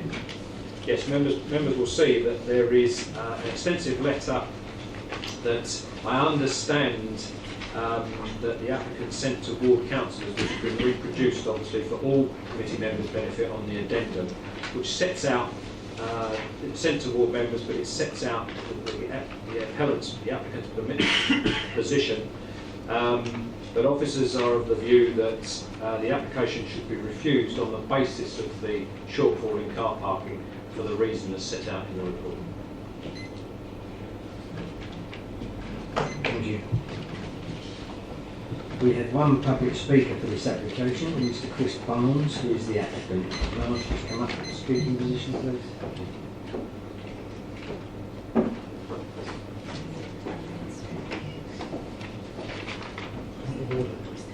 You have a maximum of 5 minutes. Point of order, Chairman.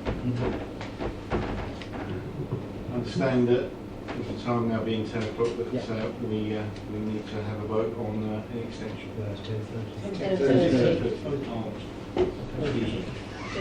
was missing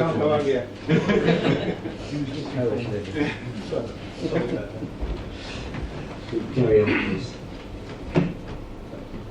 Good evening, guys. Just quickly, just want to clarify just a couple of points that have been made. I know initially it was said it was an actual gymnasium. It is not at all a gymnasium. That's not what I do. Everything I do is class-based. I teach 9 children's classes a week and 8 adult classes a week. All of those classes take place after 5 o'clock. If you look at the whole of that industrial estate, not just Maltese Court, everything else on that industrial estate actually finishes between 4 and 5 o'clock in the afternoon. So from sort of 4 o'clock in the afternoon, you have the basically the whole run of the whole industrial estate for extra parking. The unit, which is unit number 1, they actually have steel fabrication in there. The guys there, Rick, he's actually, if this goes ahead, he's going to do the fabrication work for me actually in the building. Their working hours are, they start between 8 and 9 and they're finished between 4 and 5 every single day.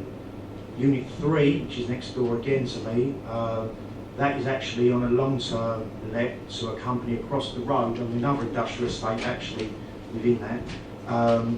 They literally use that purely as storage. Their other unit that they've got across the road is massive. All of their staff park over there and they've had that unit, as far as I'm aware, for a long time now. So there's additional parking there because it's literally used purely for storage. Number 4, that is still empty and has been empty for a long, long time. I know there was one objection from, I think it was Unit 5 regarding parking. But I think, as far as I can work out, that's because they presumed it was an actual gymnasium with people coming and going every day from all hours.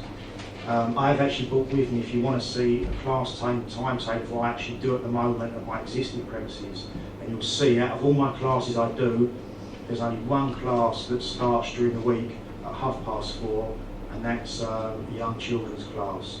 Again, a lot of the time the parents, they drop the children off and they come back later on, because to be honest I don't encourage the parents to stay. So parking I can't really see as an issue. No one else, neither Unit 1 nor 5, actually generally works Saturdays either. So in actual fact, most of the times when I'll be trading is after 5 o'clock up till about 9:30. It actually leaves about 25 spaces outside there, which are never used. We have actually provided you guys, I know, with pictures that I've taken during the day, and I was actually there today during the day, and there was only actually 3 cars in the entire car park all day because the units at the moment are all empty. Like I say, with Unit 3 still being empty as well, well not empty, but only used for storage, there was plenty of parking there. The evening times, my classes are from sort of 7 till about 9:30. And like I say, the rest of the industrial estate then is completely closed. So you've got more than adequate parking. If you see on the main map there, that entire road is completely empty because there isn't anyone else that works at those times. As you know, it's not a residential area, so there's no residential parking. There's no one there parking for their home or anything like that. So that road is literally completely empty from about 5:30. That's pretty much what I would say, really. Thank you. Are there any non-members of the committee who would like to speak? Are there any committee members who would like to speak on this application? Councillor Hookway.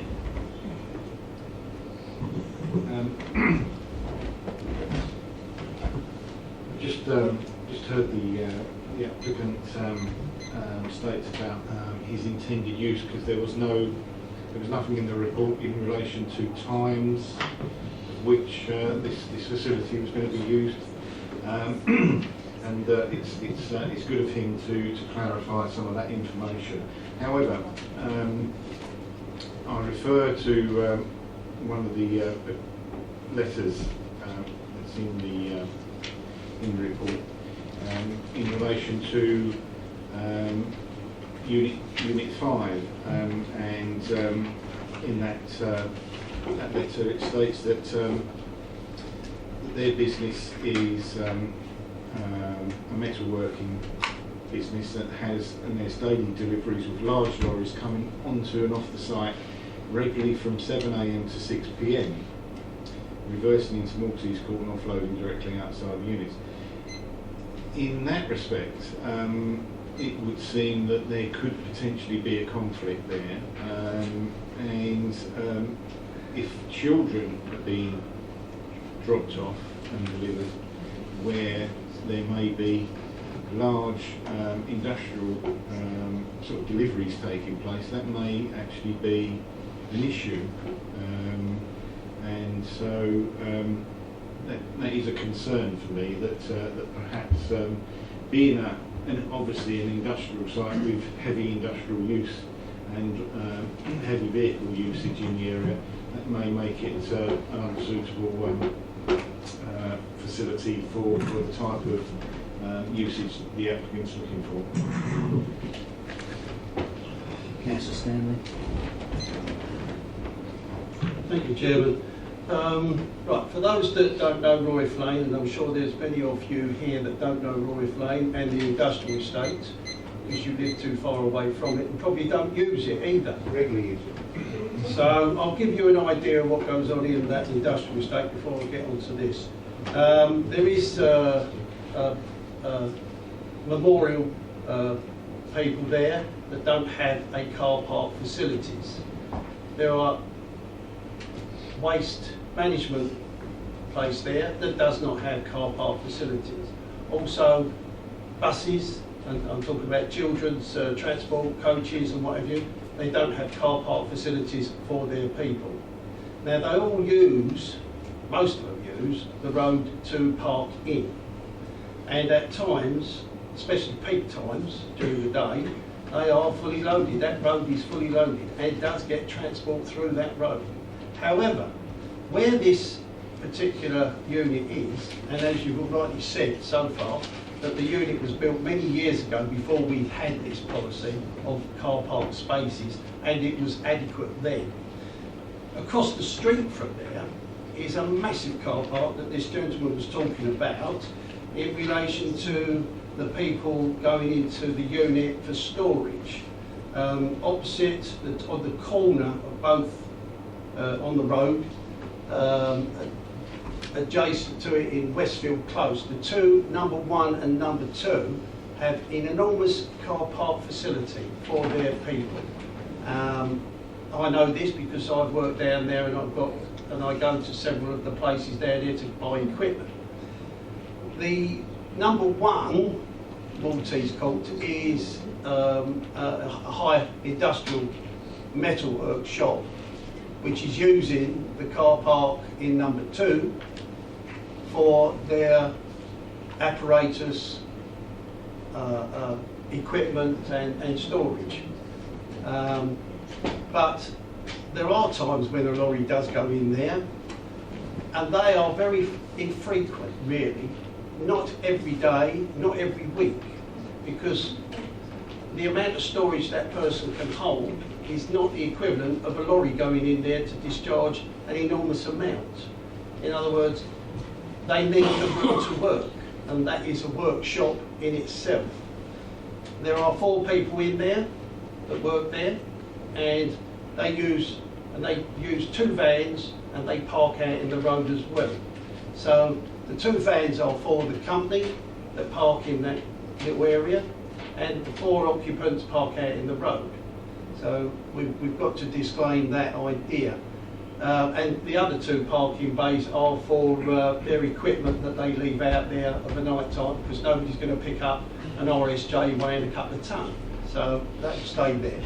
As for Unit 5, there are 2 people in there that I know of, 3 at times. So there's plenty of parking area there. As the gentleman has said, that he intends for most of the evening work from 4 till not 9:30. There is no one there, I can guarantee you that, and the road is absolutely clear. Everybody disappears, deserted. So for parking, they can park all evening without any interruption at all. And early morning, they get there about 8 o'clock. I mean, if they have lessons at, say, 5, 6, 7, then that wouldn't be a problem. He has stated here, I believe, it will be an appointment-only gym, which I think we've just discussed, an appointment-only gym in the way for parking and what have you. And I don't see as that's a problem at all. Thank you. So I would say that, and also we need to bring in entrepreneurial skills like this into the area, as this is a vacant property.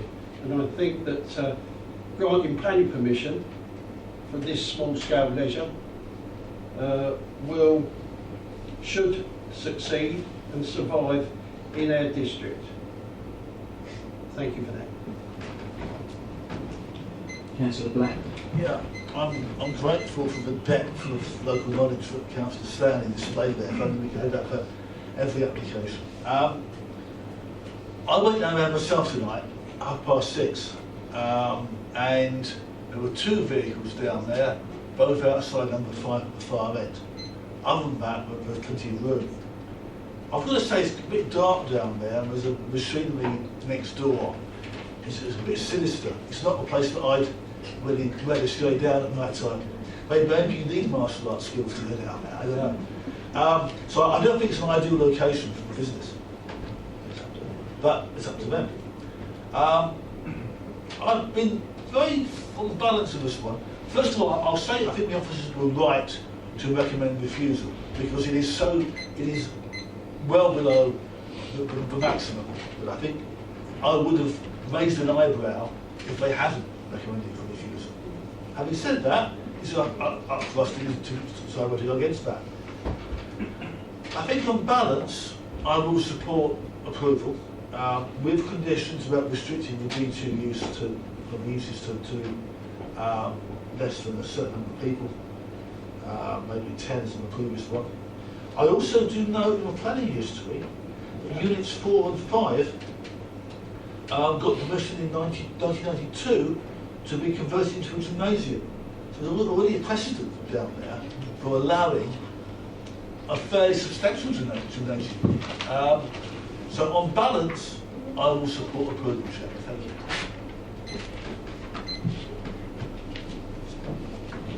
Anyone else? Councillor Mrs Mason. As we seem to be able to ask the applicants a question, can I ask, through the Chair, Mr Chairman, a question of the applicant? He mentioned he was running classes in the evenings. Could we just ask the class sizes? Can do. Sorry, what was the question? The class sizes in the evening. You said you were running classes. Yeah, at the moment, at the gym where I am currently, I do 8 kids classes. So we're talking about this application. How many students will you have in each class? What I'm proposing now. Kids, I'm looking really for around between 10 to 15, because any more than sort of 10 to 15, it's really hard to teach. Probably maximum. It's difficult, because at the moment I teach probably 10 at a time.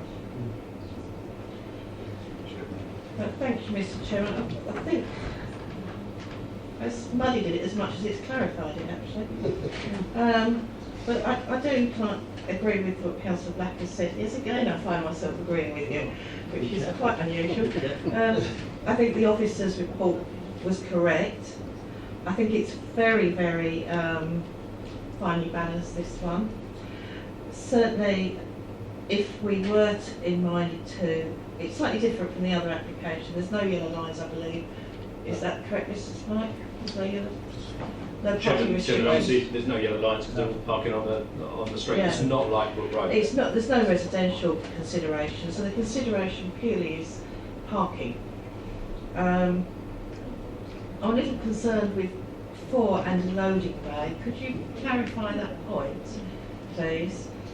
4 cars in a loading unloading bay. A gym use won't need a loading unloading bay. So would that potentially give a disabled or an extra parking bay? What I meant, Chairman, was that as you look here, the whole yard, as we call it, is completely hard surface. What you have to allow is for vehicles to enter and be able to turn, serving all 5 units. So the car parking tends to be along the fence and then sort of back out across the access there. So the loading, etc., that would serve any of the units would all have to take place in this area, as well as any parking that they control. So that's what I meant about the loading bay. It's not defined, but the function of that L-shaped area in front of the building has to serve for loading and servicing, as well as the car parking that they can provide within their leases or whatever arrangements they have, which on this site is 4 spaces. Thank you for that clarification. So we are talking about parking of 4 spaces, and presumably we could put a similar restriction to the D2 use that we have done previously this evening. We could, I think, again, 10, bearing in mind the tightness of the area. But I'm ambivalent on this, so I should leave it up to the other members to perhaps have some input, please. Councillor Stanley. Can I just say to the committee that if you like, the width from the boundary fence to the shutters is around about 25 foot. So when we talk about loading, a lorry of normal size, and that's what they are, because you'd have to drive across the road to back up in any case. They drive into Westfield and back straight the way across, and obviously do like a zigzag, if you like, to get into near the shutter, the building side. So about 25 foot. A car is, roughly around about sort of 8. So there's plenty of room there for a lorry to get down. So you won't have a lot of problems there at all with unloading. And the fact that the lorries generally come early in the morning to unload around about 8 o'clock, because they know they're not going to get down there. Because of all the coaches that are coming back from school at 10 o'clock. The coaches park down there like you would not believe it. And yet, there is the people that do have the coaches, APS and APS and Amber coaches, that they have a massive car park for their coaches, and yet they still park them in the street. So, but there is an awful big gap. Don't worry about that. Councillor Steptoe. Thank you, Chair. I'm quite happy to support the motion for approval. I'm a little bit concerned about restricting it to the number of 10. I think that we heard the applicant say that he was looking between 10 and 15. I think 15 would be a better number, which gives him a chance to grow. The other concern I have is we keep referring it to a gym. As the applicant said himself, it isn't a gym, and I don't know whether that creates particular legal problem. I think we do need to refer to it as a martial arts and fitness studio, which is what it is. It's more of a sort of a classroom-based type facility rather than what I understand to be a gymnasium. Do I have a motion from the floor, please? Councillor Stanley. I propose that we approve this application on that basis of what we've just discussed. On the basis that there is adequate parking for them, and that on the basis of the times being allocated, and we should approve it. Is that okay? We'll come back on that, Michael. Thank you, Chairman. I'm a bit confused, not hangover from the other application as well, but just so that I'm clear of what members are agreeing. You're agreeing class numbers to 15. Yeah. And the use would be, as you're looking like the other one, a use that's not all encompassing D2, but solely for martial arts and fitness studio. Yeah. Am I clear on that? Yeah. And is that the only two conditions that there would have to be the use within 5 years, sorry, that's standard, but are there any other in addition to that? Absolutely.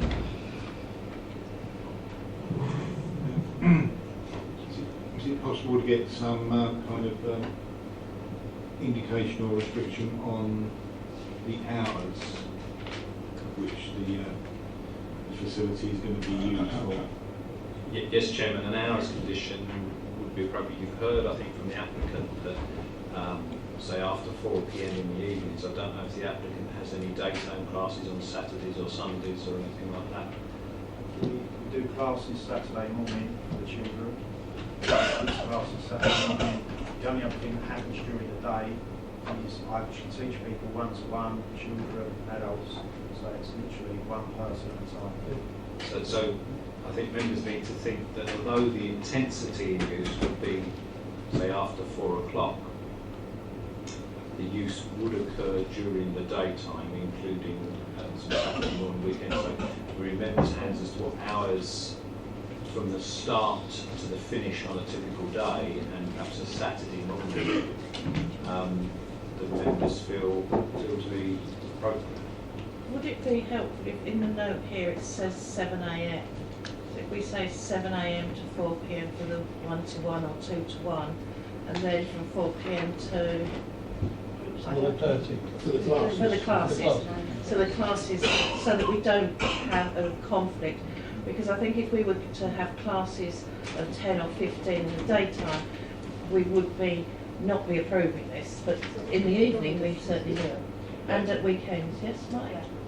I think it needs to be a little bit more flexible on the Saturdays. Yes, on the Saturday. But I'm talking Monday to Friday. Yeah, Monday to Friday, restricted up till 4 p.m, which is in accordance, I think. And then, I don't know what time at night, 10 o'clock?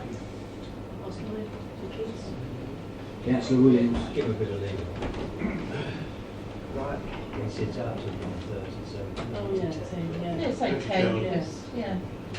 Sorry, Mike, does that clarify? Sorry, I do have great concerns regarding this application. I don't really think, knowing this area, I don't think it's a suitable place for this type of development. And I would personally be guided by officers on this, in this case. I don't think I can support this. Thank you. Councillor Stanley, do you want to say? Yeah, just to come back, obviously the applicant feels that he could do great things having this unit. Yes, I'd support the idea of one-to-one, and perhaps we could put in there on appointments, so it's a one-to-one appointment, so that we don't get too much of this parking and what have you problem. And I support this applicant. Are we all clear on the condition? The conditions I have at the moment are for 5 years, as I say, the class limit to 15, the use as a martial arts and fitness centre or tuition, Now, the hours I've got are 7 till 4 with 1-to-1 sessions and 4 to 9:30 to be the classes. I haven't got an hours on Saturday. 10. Yeah. But we haven't done weekends. 4 to 10. So it's, I thought the applicant had said he did classes in the mornings. Yeah, weekends were to have classes in Saturday mornings, because you won't have a problem with parking on Saturday morning. Right, so there's no hours restriction on Saturdays or Sundays, okay. Now, the problem with booking systems is there is in some ways difficulty of enforceability. And what it would mean is that enforcement officers would have to routinely tap on the door of the premises and ask to see the books, sort of thing. If members are comfortable around the hours of operation, given the issue being the on-street parking, I'd suggest that a booking system isn't necessarily that necessary. But you know, I mean, members' hands as to whether they feel that extra condition. So the ones I have are the time limit, the class size to 15, the restriction on the use within D2, specifically what's been asked for, and the daytime hours Monday to Friday, 7 to 4 1-to-1 sessions and 4 to 9:30 classes. That's all I have. 10 o'clock. That's 1, 2, 3, 4 conditions that I have.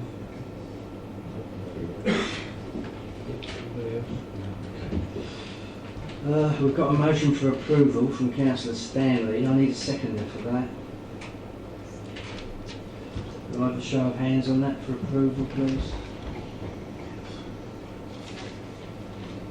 And against? Yeah, that's approved.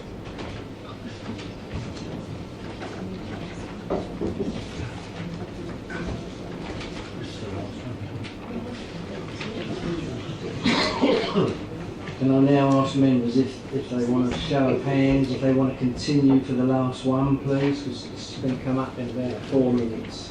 Yeah, might as well get Yeah. it. Mr. Chairman, can we just have a 5 minutes comfort break before we hear that? Yeah, no problem. Can you get a blanket, Christy? Any conditions on that? Any conditions on that? I'll just sit for the people that I'm not. It's on chips. So sweet.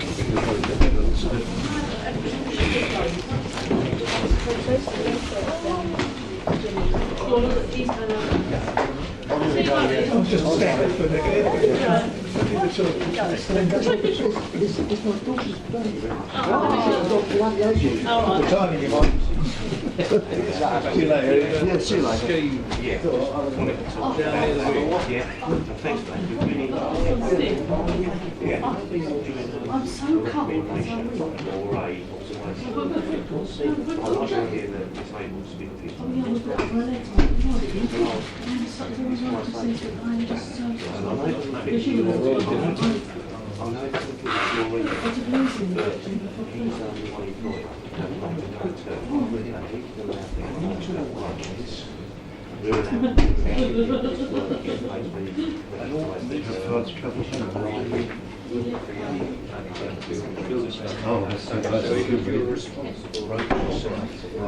Right.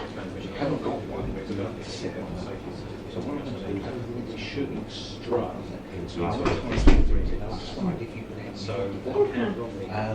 what I said to I'll have a word with the guys in the office on this to my members. We need to just everything. Yeah. Yeah, good work. I'll keep it, but I'm not going to say no.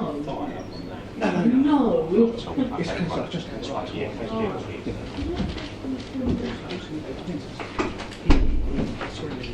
Are you from the Echo? I am, yeah.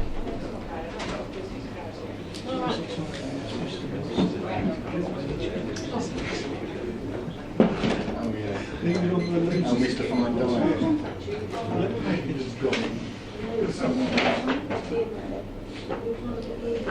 Somebody said that somebody used to be in a magistrate's court.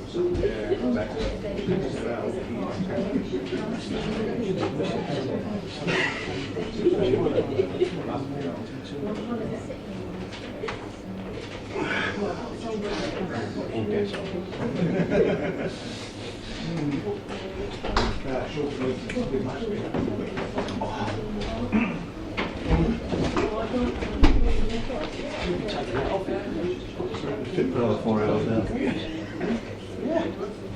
Yeah.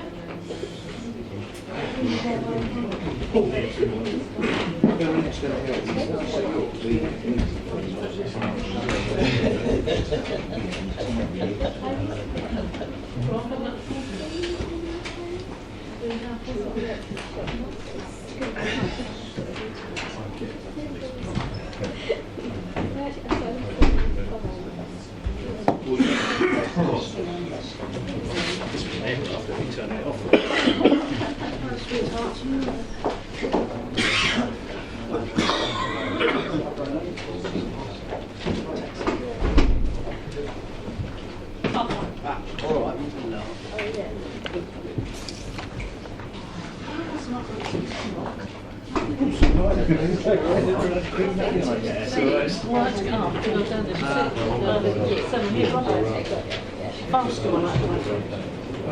I walked in and said, can I have some beer Starbucks? They were giving faster one, what gets to earlier.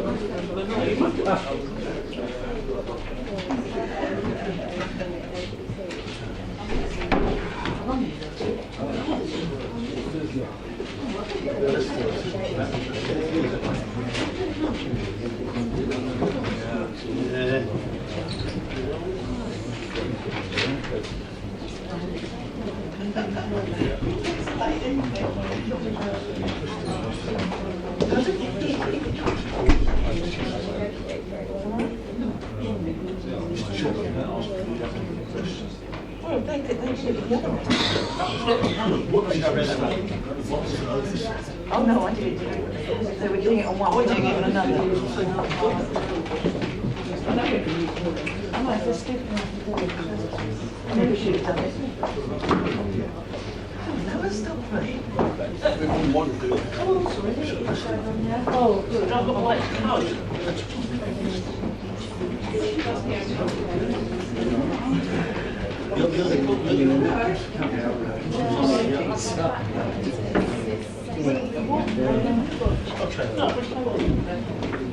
Thank you, Mike.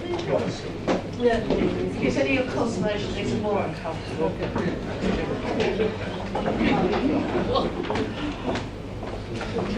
Thank you for this week. You're welcome. Right, are we all set? We all set to rock and roll again? Item 9.3, land north of A129, east of A130, Old London Road, Rorith. This application has been referred by Councillor Chris Stanley, Board members Councillors Chris Black, Ron Oaten, Chris Stanley, Mike Stranks will present the officer's report. Thank you, Chairman. This application concerns this site here. You see from the aerial photograph it's actually laid under agricultural crop. The photograph is a little bit older than it currently is, but in 2015, we granted planning permission to use this site for football pitches. And if we can look at the two approved, that's it, thank you. That consent, which laid out the site like this, featured catchball fencing along the boundary. Now it did follow an earlier application that was withdrawn, and the applicant had discussions with the Highway Authority, and they had specified that they needed 6.5 metre high catchball fencing, which is showed here with these poles arrangement with the net strung between to the edges of the A129 and the A130 for the obvious reason stop aeroplanes going off to the highway and causing a possible danger. Now, if we look at the current application, that's the next button 2, please. What happened when the applicant went to the suppliers to install the tubing and fencing we see, they misunderstood and said, well, that design is really suitable to a box type arrangement, say around a tennis court or something like that. and that there would need to be substantial bracing of poles. And they suggested that the applicant, to get the strength, use electricity or telegraph poles, second-hand ones, and that's what they did. They implemented the poles in the arrangement to the boundary and strung the netting under tension between those poles. Now, the condition on the planning consent that they had required that they implement the metal tubing and wire arrangement that they'd shown. Obviously, what you've got there with the telegraph poles is contrary to that design, so they had to make a planning application to you to regularise that design.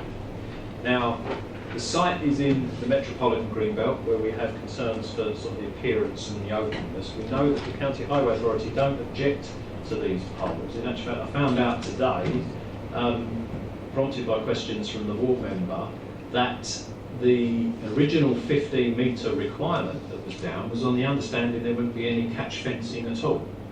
The earlier application that had been withdrawn and the dialogue they had with the Highway Authority said, well, if people are kicking the ball this way, we want a 15-metre corridor. But because the pitches have been laid out this way, and because they've put catch fencing in, they no longer require a 15-metre reservation strip. So the applicant in those discussions laid out his pitches and put his catchable fencing in the knowledge that highways had no objection to that. But that's why it might appear that the Highway Authority have reiterated their conditions, but they say they have no objections. It's just a feature of how the design evolved.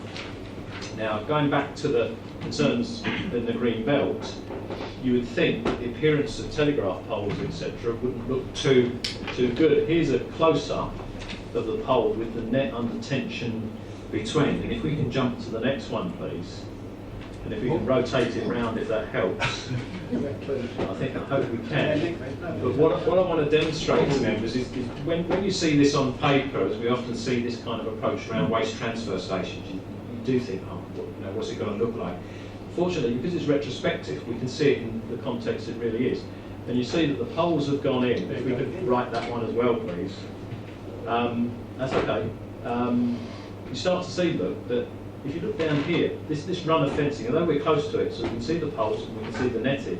But if you look down here, there's the pole, there's another one there. You start to see that with depth and distance from the site, in the landscape, these aren't as conspicuous as you might see when you read something in the report on paper. And here we can see again, another shot, the poles in the context. I know it's a photograph and if you're standing there, but you can see the effect is not as severe as we might have thought. And this has led officers to come to the conclusion that these aren't as injurious into the landscape as we first thought. If we can just run through the other photographs, please. We've got another close one there. If we can hover on the ones thank you, from London Road, you'll see that the poles are going against the backdrop. If we can find a bright coloured lorry, you can just see the pole there. The backdrop has the pylons and the heavier gauge power lines in the background as well. But we don't think as officers that in landscape terms your eye is as drawn to them as you might have thought. If we can jump to the, stay on there, if we can go to, that's it, that one. We obviously need to show you from the A130, forget these sort of crash restraining poles, but the poles to the site are these rows here. I don't know if the next one is a brighter coloured one. No, sorry, okay. Apologies for the overcast nature of the sky, but I think members have got a flavour for what I'm trying to put across. These aren't as visually injurious as we thought. Now, if we jump to that next photograph, these are the similar approach to golf ball fencing at the the Rady Golf Club.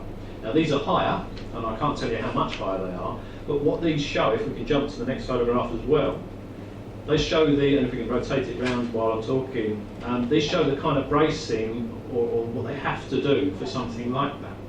Now, the applicants said they didn't want to follow that approach, they wanted a less visually injurious scheme, and that's brought us to the situation we're in now. They've got a retrospective application for poles that are wooden poles, that officers conclude that they do not harm the visual landscape and therefore recommend approval. This is a shot of the golf driving range at Rady Golf Club, again with the distance. Bear in mind these are higher than the ones at the site you're considering. But when you weigh up the two, bearing in mind we've approved these, we approved the initial one for the metal poles. So it's a choice of two things, both being acceptable, but officers consider that the telegraph pole solution is actually probably better visually than most people would appreciate. Now, we have, prompted by members also, we've gone back to measure the site. We've actually found, through to the measurements that we can achieve, that the poles and the wire that's installed is actually 8 metres high, not 6.5. So I'd ask if members are minded to approve, or whatever the decision, actually, that they correct the description to 8 metres in height rather than the 6.5. And also I'm aware that some members may have had an email from the General Manager to Academy Soccer. I'm hoping that all members have seen that email that was sent yesterday at 10 o'clock. Ah, right, okay, in that case then I need to bring those members who haven't seen it, I'm going to have to read it out. I'll paraphrase it as best I can. Obviously written to the councillors, and they refer to Academy Soccer as being or there's a concern that Academy Soccer is a business. They say that Academy Soccer is an FA affiliated, accredited, FA Charter Standard Community Status Club. That is the highest status afforded by the FA. And to achieve this status, there are many standards that must be met amongst the members, and they never receive payment for any services. The concern that they've breached planning regulations, hopefully I've covered that they worked actually with the Highway Authority before the submission of the applications that you had, and they've followed that advice. I understand from their architect that when they checked with the council for the use of the poles, they actually went to our building control department, which obviously there would be no building regs requirements, so they was told that there would be no interest. They misunderstood that they would need to come to us as planning officers because of the breach of planning control. They were familiar with when you do development, you often end up speaking to building control and building regulations. So it's a genuine mistake that they were in the belief they didn't need to check with anybody when they went ahead and installed it. They talk about the car park, which isn't an issue for you, but it says about the membrane being installed with recycled Type 1 surface. Chippings was found at the Rayleigh Boys site, which is next door, and that they're going suitability of the materials for that, and concerns about contamination and the oil interceptor. Members would be aware that the car park drainage issue on this site has been the subject of enforcement inquiries by officers, but I'll jump from that because we really need to talk about the ball catch fencing, which, as I said, was an initially off-the-shelf solution to a problem they found that when they went to install that, they couldn't meet the strength requirements in the system that they'd designed. This goes at quite length, but not really raising pertinent matters to the issue at hand, talking about the sort of relationships they have with various people in the vicinity, which I won't go into. I don't think it's relevant for members to understand. In a nutshell, Chairman, having got to the situation we're in, officers consider that as you look at the appearance of these in the landscape, which is really the only planning practical consideration, that they are not injurious to the landscape, and therefore the recommendation is approval subject to the amendment of the description in terms of the height to 8 metres and the conditions set out in the report. Thank you. We have one public speaker for this application, Mr. Shane Bird, on behalf of the applicants. I ask you to come up to the speaking position to address the committee, please. You have 5 minutes.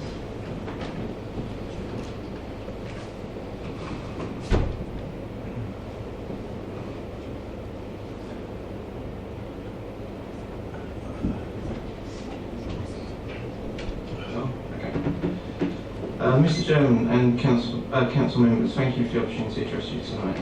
As you know, a 6.5 metre high catch fence design or similar was approved as part of our original application along the A130 and A129 in 2014. The ball catch fencing was conditionally imposed on the approved planning application by SS Highways, but no stipulations to type or construct. minimum height of 6.5 metres. We originally proposed to use an off-the-shelf solution, but was advised that this was not suitable given the straight length of run. After consultation, the club were advised that the best option was the telegraph poles and viewed a similar system at Frentford Sports Ground in Ilford. In January last year, we wrote to Rochford planners chasing the release clauses, conditions and advising the change of the poles, highlighting to planners that there was less poles needed, along with them being more environmentally friendly. We also felt that these would be more aesthetically pleasing, given that the original planning objections to metal poles highlighted them being out of character. We've received compliments that the telegraph poles do in fact blend in very well. Telegraph poles are already present in surrounding roads carrying power cables and are not unexpected to be seen from A roads or in rural areas. The netting and tension cables are the same. The only difference is the poles, of which there are less than the original design. Planners advised that we should submit new plans back in May last year to resolve the issues. It's now been 9 months that the club had this hanging over us. Whilst it has not been ideal, I do sympathise with the planning department, who seem to be understaffed, which I raised with the local MP to take up with the head of the council. I've also seen firsthand how their time seems to be wasted investigating bogus claims and trying to catch them out, deliberately misinterpreting wording and planning conditions, and used deliberately to discredit the club. This is a blatant waste of taxpayers' money and resource. The council does not have a responsibility to constituents to be sure of what they're reporting, and to avoid this, there should be some sort of accountability. Every time our agent is contacted by the council, it costs money. Then time and effort of volunteers to defend the club and prove allocations unfounded. There are some who seem to be at life's goal to hinder and sabotage this project. Club members have been subjected to verbal abuse whilst attending the site, actions of intimidation towards parents and children playing at the site. Councillor Black was taking photographs at the ground until confronted by an off-duty police officer following concerns raised by an opposition parent.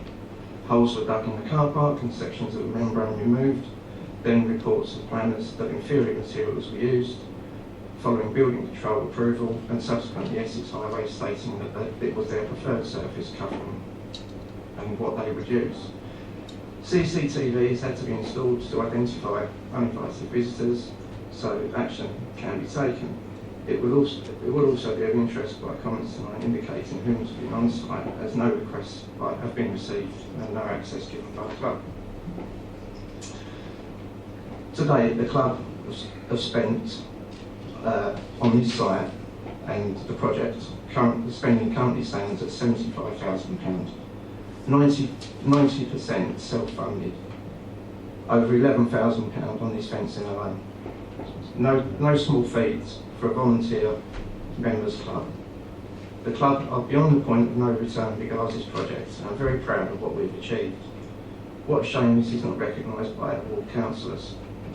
The club today have managed to decide appropriately, and by sensible planning of kick-off times, we have not seen the parking issues experienced on the site next door. In fact, we've had to design flow at times to avoid parking on the road from the next door site. What good neighbours we are. At what point will be sent and we be allowed to focus on solely providing a platform for young people and old to enjoy sporting pastime activity when it's enough?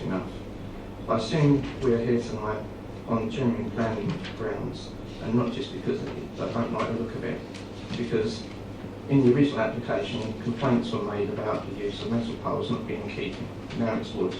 However, if screening planted by the club had been allowed to grow instead of the tops being snapped off the whole site would not be visible from Old London Road.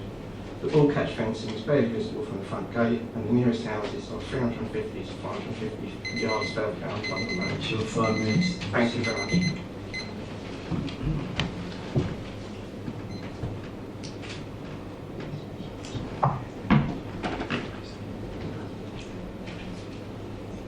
We had no non-members. I think he's gone home. Is there any committee members? Oh yes, there is. Councillor Steptoe. Thank you, Chairman. The referral to this committee has been, from my understanding, on the basis of the life of the poles. Can I ask when it's become a material consideration for this committee to consider the life of a particular product on planning, and if that's the case, should we be taking into account when we're deliberating on a new building, whether the life of the tiles will be a certain length, or the bricks, or the driveway? Can I have some clarification on that, please, Chair? Chairman, it's not material, as you may know. Sorry, I can't hear. Sorry, Chairman, it's not material. It's not material consideration, as the member said. Materials wear out. One thing you might be mindful of if members in the debate elect to approve this is perhaps a condition that officers have omitted to... Sorry, I may be trouble hearing. One of the things members might be minded on the life question is that because it's a highway safety thing, that if members go with approval, that they be a condition that they be retained as such, so that obviously if they do fail or whatever, then new ones can be put back. That didn't feature in the officer's recommendation, and depending how the debate goes, if members do go for approval, I'd ask if members could give consideration to that. So in as much as the life of the material is relevant, it would be from the point of view of the safety if they were to fall and then balls could end up on the highway. As long as there's a pitch there, we'll always need these catchments. Can I come back on that, Chair? Come back, certainly. Yeah, can we have some indication on what the life of a telegraph pole is? I can only base it on sort of personal experience, the one outside my house, which has been there for some 50 odd years. So, Chairman, telegraph poles are normally coated and pressured tested. They soak them in bars and then they if you like, inject under pressure, so that if you cut one of these in half, you see it's soaked into the core, but very often the core is still white when it didn't get through that far. The electric company a number of years ago went round on farmland putting like a jacket around the base, where they tend to rot off is where the moisture in the ground meets the dryness or the changing weather above. But unless there's like a road accident and these things are knocked over, these things normally stay in place for a great number of years. But my point was that because these adjoin the highway, and as long as the use is there, I feel on reflection that there's a need to have some kind of longevity of a facility, if not these poles, that they are renewed should they fail because of the rotting issue that we might be discussing.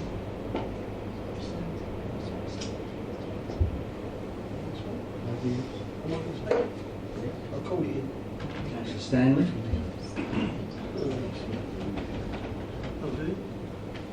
Thank you, Chairman.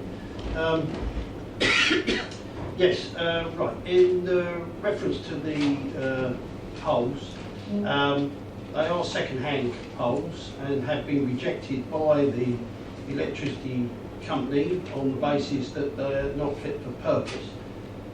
They're also 250mm wide, whereas your metal pole will be 76mm in diameter. So therefore they're 4 times greater. The ones that he was looking at on the golf course are approximately 15 metres, which allows for when somebody's playing golf, that ball will be caught in the netting because of the height of the netting.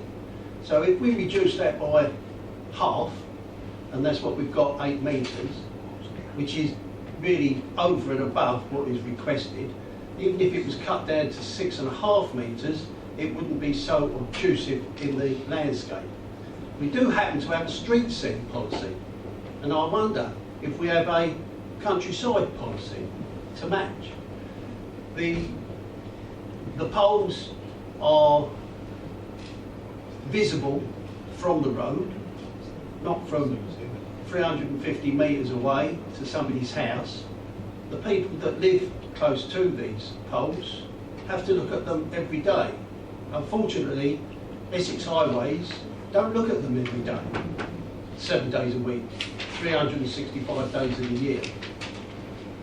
And I believe that if we was to reduce the size and the height, they will become less visible. I know there is a contentious amount to spend, but as this will be virtually a one-off thing, as we don't know the lifespan of those poles, we don't know how rotten they are inside, because they were rejected, that's the reason why they got thrown away. Not thrown away, but probably recycled into chippings or something like that, with the electricity board or the telephone people. But I just wonder, with a little bit more thought from the participants of the ground and the residents, so they could all come together, including the councillors, because I never knew anything about it, and this was all put up before they got planning permission. This is retrospective, remember. We had no idea what was going up, and neither did the residents until it was put up. So I feel that the company involved hadn't participated enough with the residents or the councillors to get involved with it, to say, now we'll have a little talk about it and see what we can come up in the way of proposals. So I would recommend that we refer this back to its original state of poles and 6.5 metres in height. Thank you. Councillor Mrs Mason. Thank you. Yeah, Councillor Stanley referred this item on the grounds that previously approved details were in steel, long life steel, whereas the post-implemented are in timber and will or may rot off. There's two issues here. I'm always uncomfortable when we get a retrospective planning application. I always think it's a shame, because it's not what we should be looking at. We should be hopefully looking at planning applications in advance. However, on this occasion, I must admit, having seen the two designs, I would say that this is aesthetically acceptable, and I see no objection to the visible impact on the green belt. I see no objection to the telegraph poles per se. However, what I am slightly concerned about is, Mike explained very well about the fact that, that these poles are coated and pressured and would last a long time, but there seems to be some question over safety. Now, I don't think that that is a material planning consideration, and I don't think that that's something we should be discussing. I purely see that we should be discussing the aesthetics of the two designs, the appropriateness of the two designs in Greenbelt, whether one outweighs the other. And for my point of view, I have no issue with the height, I have no issue with the design. I regret that it's retrospective, but, and if there is an issue of safety, I don't know if we're looking at this, if the officers, if there's somewhere it can be inspected, but I really don't see that, personally, that that's an issue for this committee, and I'd like some advice on that, whether we should be looking at that or not. Thank you. Chairman, the issue of safety is not for the players, the people using the pitch. It's solely that the Highway Authority require a net along the perimeter for the possibility of errant balls going on to the highway. That's what I meant. So that's why I was asking if members go with approval, if they basically help me out by adding a condition that these are retained as such, so that if a pole was to fail, they'd have to replace it. They'd probably do that out of sense, but I'd feel more comfortable if we had that type of condition. I'm sorry, I didn't explain correctly. My aspect of safety, I quite understood what you said, and I agree exactly with what you said. What I was referring to was, it seems that we're being asked to determine whether these poles in themselves are safe. And I certainly don't see that is a planning consideration. Whether the actual pole is likely to rot or fall over is not something I think that we can consider at this committee. And that seems to be what we're being asked to consider. Unless I'm wrong, but and that was the aspect. The safety with the netting, I quite understand. No problem with. Thank you. Sorry, Mr. Chairman. It's all right. Does that clarify? Yes. I'm sorry if I confuse the committee. Councillor Griffin. Thank you, Chairman. This area is mainly open countryside, so I'm not quite sure how many residents are affected. How many properties are close to this actual field? Thank you.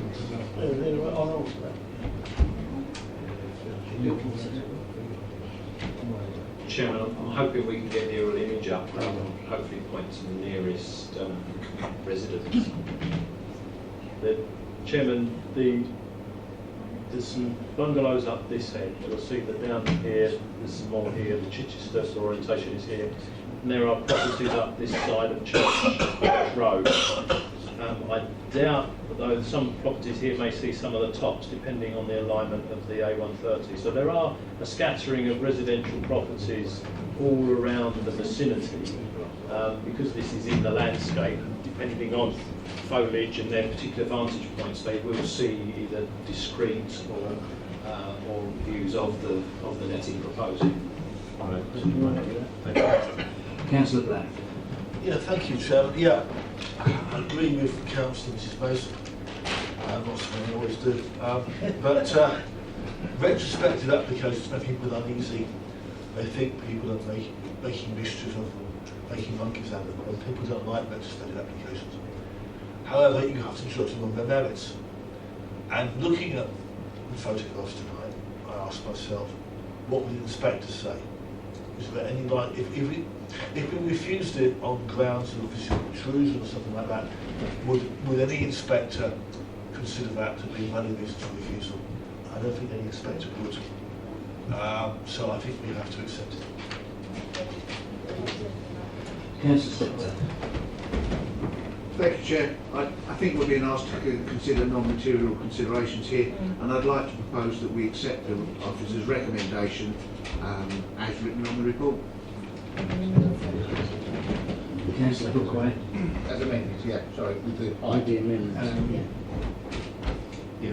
Basically, what I was going to say was, yes, that we need to have the amendment that the officer requires, because it was the highways who require this as a safety for vehicles using the adjacent highway, and that therefore, whilst the ground is used for football purposes, there needs to be a safety fence there to protect the vehicles, no matter what material it's made of. Do I have a seconder on Councillor Steptoe's proposal? So the proposal from Councillor Steptoe for approval with the amendments. A show of hands, please.